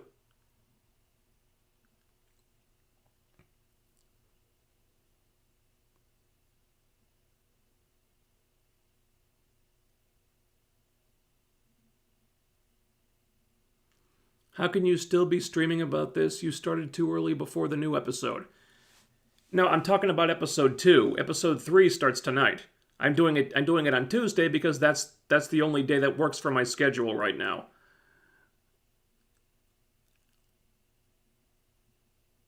One thing I disliked about Morbius was Tomb's introduction. It made no sense. Oh, hell yeah, it made no sense. Good God. Because he gets sucked into a different universe because of the whole multiverse thing in No Way Home, which makes no sense because that's not what happened in No Way Home. It wasn't sending sending people from the MCU universe into other universes. It was it was bringing people from other universes into the MCU universe and then sent them home. So for Adrian Toomes to get sucked out of the MCU into another universe, that's stupid. That's not what happened. It was so dumb. So dumb.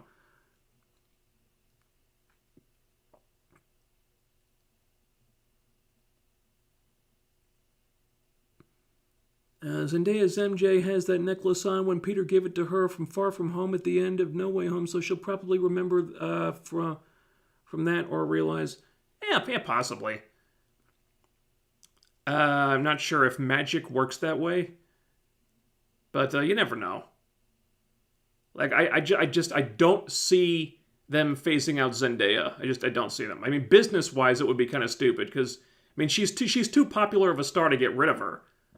I mean, story wise, I mean if she's the MCU version of Mary Jane, then she's it. I mean, I guess he could get distracted by Felicia Hardy for a while. And I'd be cool if they wanted to do that, because I always like Felicia Hardy, but she's actually after Mary Jane, she's my second favorite Spider-Man love interest, but I'm not sure how they could do it. There's a lot to cover, and that's if they want to do both of them at the same time.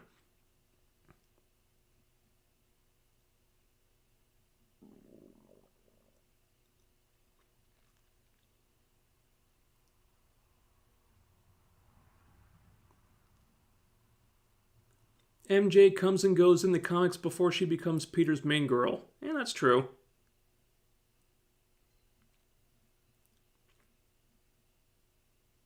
Nothing in No Way Home made any sense. Electro didn't even know Spider-Man's secret identity and says so in the movie. Well, yeah, I'm not saying No Way Home was perfect.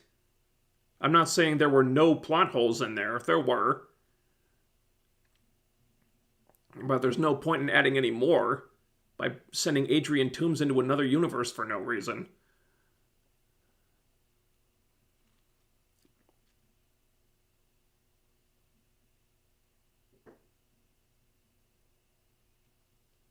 What's your opinion on Ezra Miller being getting unstable and Warner Brothers becoming almost as worse as Disney with horrible decision? Not sure what that word is. My opinion on Ezra Miller is that the man is a fucking nutcase. They should have cut the cord a long time ago. I don't know why they are so married to this idea of Ezra Miller being the Flash. It's not like he's a big star. He's not. I mean, what else has he been in? He's been in a couple other things. But, I mean, they were so eager to cut the cord on Henry Cavill. They didn't seem to mind Ben Affleck moving on, but they just cannot seem to quit Ezra Miller of all fucking people. Why? The guy is fucking nuts.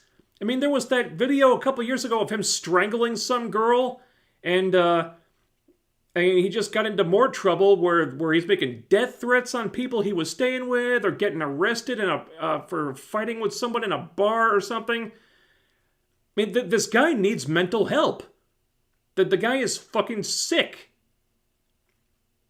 And I don't mean that because of... I mean... I don't mean that the way it sounded. I mean the guy is mentally ill. And, I mean, right now he's just a fucking flight risk. I mean, I don't think they'd be able to insure him. And they can't have him doing press for The Flash in this state. So what the hell can they do with him?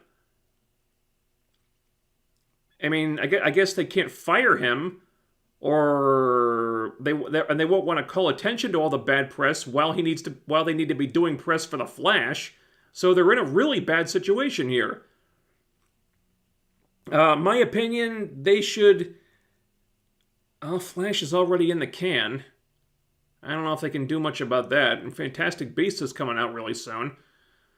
So, I don't know, maybe they just try to get Ezra Miller into some kind of therapy or treatment program to kind of get his issues under control. Maybe try to mitigate any of that bad attention. And after Fantastic Beasts comes out, after The Flash comes out, just very quietly, just cut that cord and just recast. Because frankly, I have no idea why they even went with Ezra Miller in the Flash solo movie. Why? The only time he appeared as the Flash was in the fucking Justice League movie that was like widely criticized. Why? What was stopping them from recasting and just going with a different actor? Why? Because you can't get rid of Ezra Miller because Ezra Miller is such a huge star? Fuck off.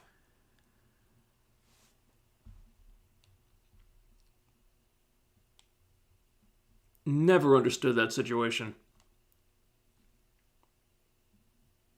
With the newfound love for Andrew Garfield's Spider-Man, do you think Sony would want to use him in any meaningful way?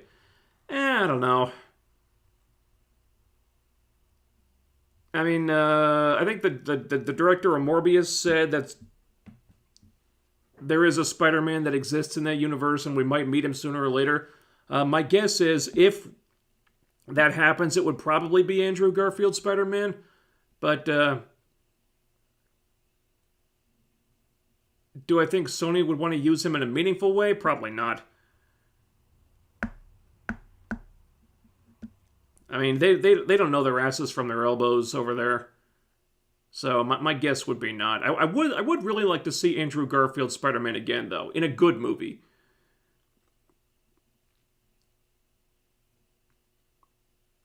I was disappointed in my audience when nobody cheered for Charlie Cox's Matt Murdock. Well, the people in my audience cheered for him. I mean, maybe you just had a bad audience.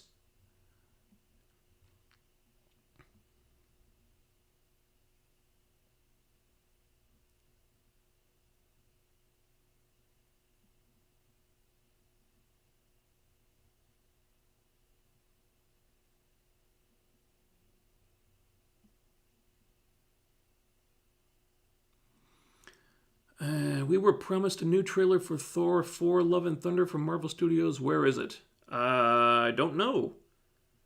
Isn't that movie coming out in like a couple months?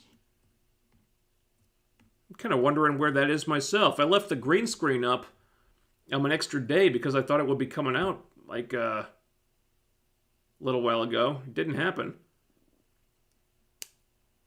Probably not a good sign. Ah.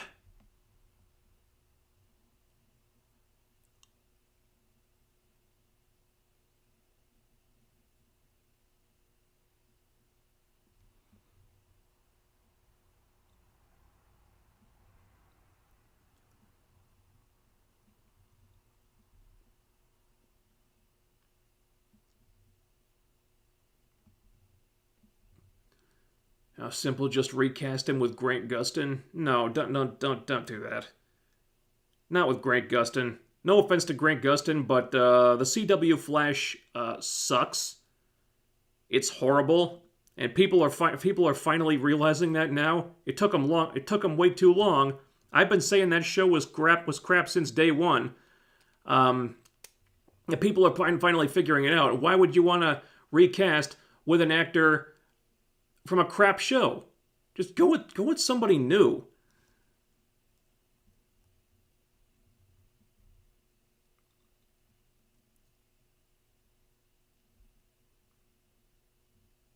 Don't think they're going to release the Thor 4 trailer till after Doctor Strange 2 releases, or they'll release it with Doctor Strange 2. That would be my guess.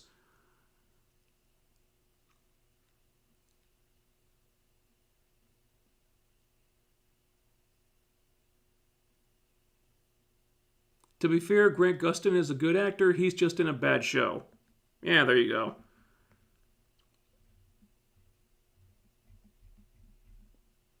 Not criticizing him. I mean, he can't help that the writing on his show is garbage. But love it or hate it, he's very closely associated with that shit show that has been going on for what, 8 seasons now? Good God. There's too much baggage there.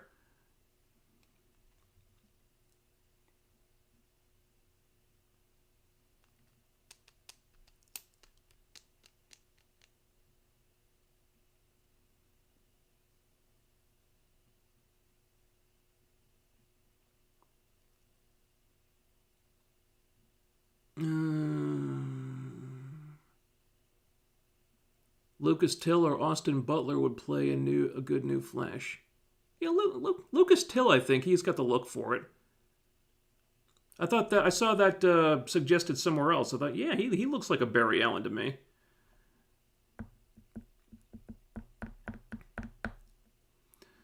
Will you still do live streams during weekends? Weekends, I don't know. I'm usually working on something else during the weekends. Weekends, I'm usually editing movie reviews and stuff. I don't know if that's the most convenient time for it.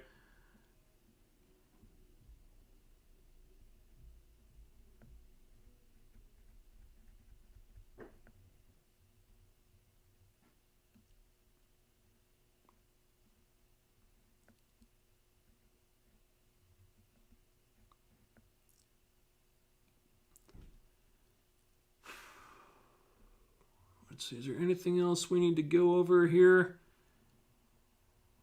Because my voice is giving out.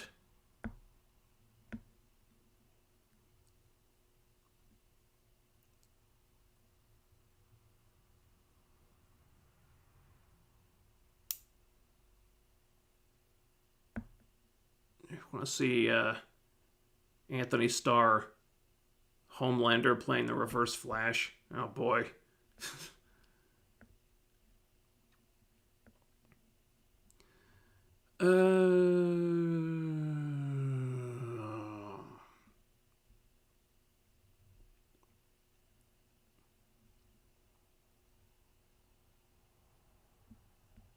Which of the upcoming Marvel shows are you most looking forward to? Oh, God, which...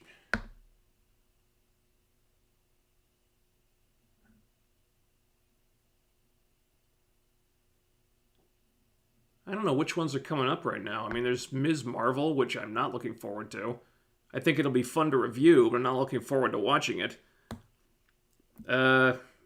Echo, kind of the same deal. I mean, I'm not looking forward to the show. I don't think that show needs to happen. But I heard that Daredevil is showing up in Echo, so by virtue of that alone, I'm excited to see it. Not excited for Echo, I'm excited for Daredevil to be appearing in Echo, so I guess I'd have to go with Echo. I don't know what other shows they're working on right now. Oh, She-Hulk. Boy, She-Hulk could be a complete disaster in the making, couldn't it?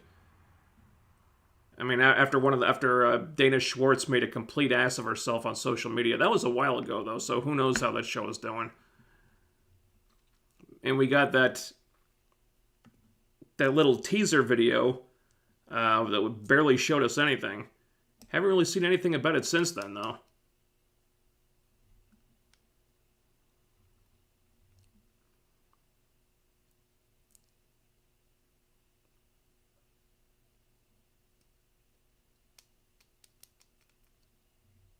Anything else here?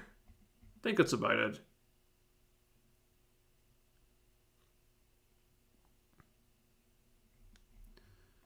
Yeah. I think we can probably call it there, guys. Daredevil is also going to show up in She-Hulk. Yeah, I heard about that too. That could be fun if she.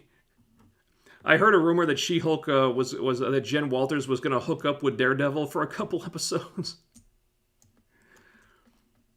which is a very very in character thing for She-Hulk to do. I mean, she's very promiscuous, as comic fans know. She's got a history of just hooking up with a lot of people.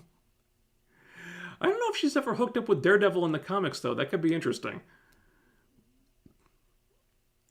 Armor Wars is coming out. Yeah, that's another one.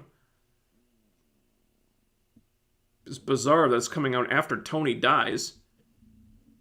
Not sure how that's going to work. And The Boys Season 3 is out in June. Are you still looking forward to that? Oh, hell yeah, I'm looking forward to The Boys Season 3. Hell yeah. We gotta wait until June for that, though? Oh, man.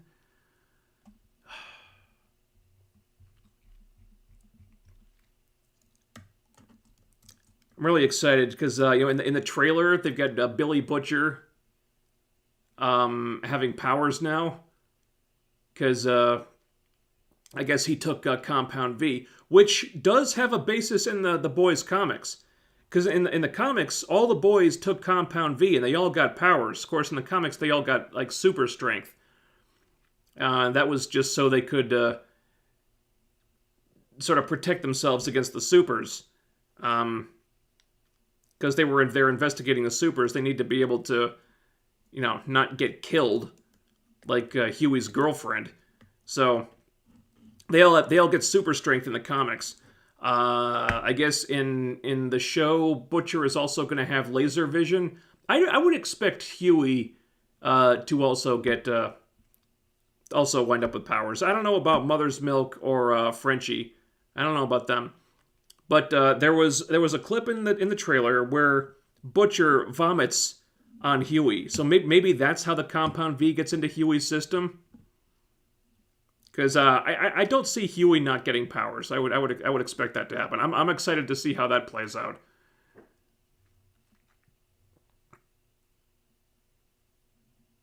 Well, the comics did have an AI version of Tony, so you never know. Well, yeah, didn't that AI version of Tony show up in the Ironheart series? Ugh. I mean, if Robert Downey Jr. is going to reprise his role as a Tony AI, I would really like it to not be for Ironheart.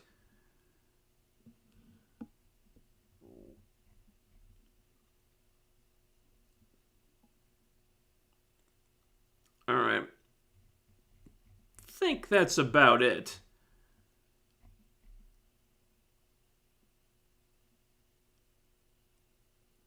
Mother's Milk has powers in the comics, but it's messed up. Yeah. Yeah, exactly. It's very, very messed up. That one... Man, God, dude, that one particular scene in the comics, I think you know which one I'm referring to. That thing scarred me for life. That was some straight up nightmare fuel. I do not care to ever see that scene in the comics.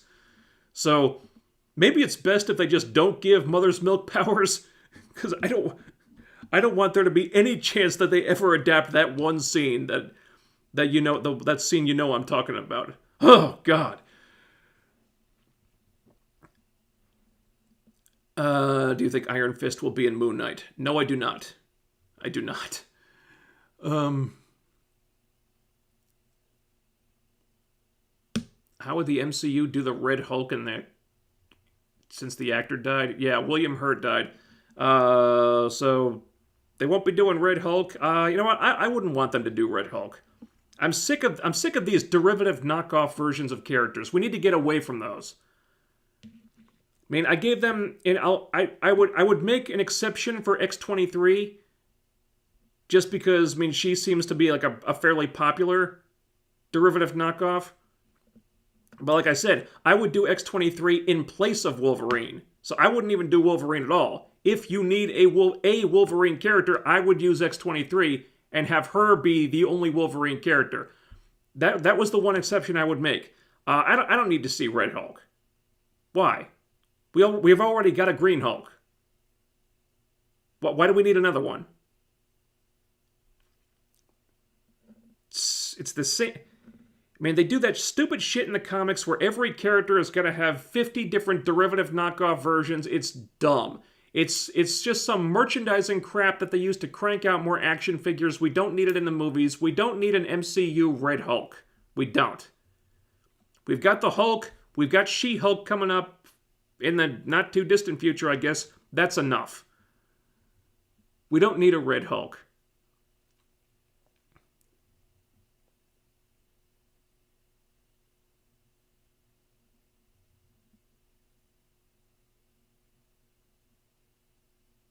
Do you mean Mother's Milk's backstory in the boys' comic? Because that's horrific. Yeah.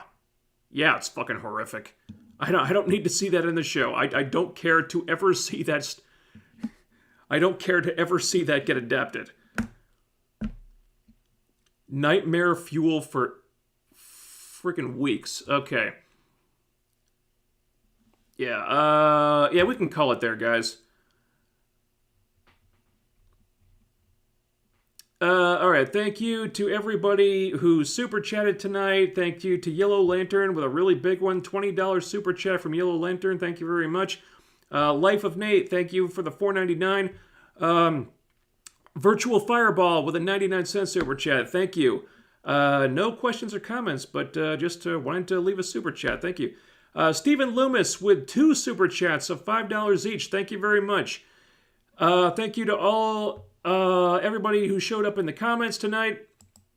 And I think we may continue doing these at Tuesdays at 9 just because I don't know, that's just the time we ended up doing them. That's the time that works out best for my schedule.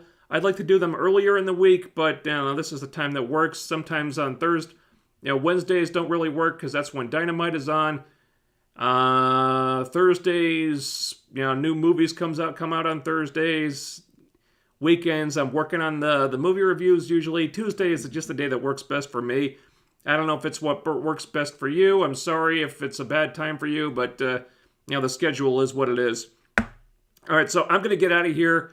I got to go to bed fairly early tonight, or at least early for me, because I got to make sure I get up on time to get my taxes done tomorrow and find out how much I got to pay for that. I don't expect I'll be getting a refund, so that kind of sucks. Who knows? I could owe thousands of dollars again. I don't know. Last year, I think I owed something like $1,000, which felt like bullshit to me, but what do I know? Anyway, so we'll see. And then maybe finally I'll get around to opening that Patreon account, if and when. Yeah, I have to empty my bank account to pay those taxes. Sucks. All right, whatever. I'm rambling. Sorry. It's been one of those days. So, thanks for talking about Moon Knight with me. I'll see you again next week when we talk about episode 3. Most likely on Tuesdays at 9. We may just continue with that because that's the time that we've been doing them so far. Thank you to all our super chatters. Thanks to everybody in the comments section. Hopefully I got to all the big important questions or all the good questions. I'm sorry if I missed anybody. I will talk to you guys again soon. I don't know what movies are coming out this week. I don't know. The Northman is coming out pretty soon. I guess I'll be doing a review of that. I'm pretty sure there's something coming out this weekend. I don't know which one, but I'm sure I'll have another movie review out this weekend. Also, we've got the Ms. Marvel reviews coming up, and then whenever that show comes out, I think I'll be doing those Batwoman style, so get hyped for those. And, lots of other good stuff. So, follow me for notifications about when streams are going live. Again, YouTube won't let me schedule these things for some reason, so watch the community tab. Follow me on Twitter, because I always put a notice up on there when I'm going to be streaming. Links are in the description box down below. As usual, once this stream is finished, I'll be setting it to private and putting it on the live streaming channel probably tomorrow at some point. So if you want to hear this stream again or watch it for the first time, go subscribe to the live streaming channel. Just Thorias Unlimited live streams. Again, should be a link in the description box, or just do a search for it. It'll come right up. So thank you again. Talk to you guys again very soon. Take care.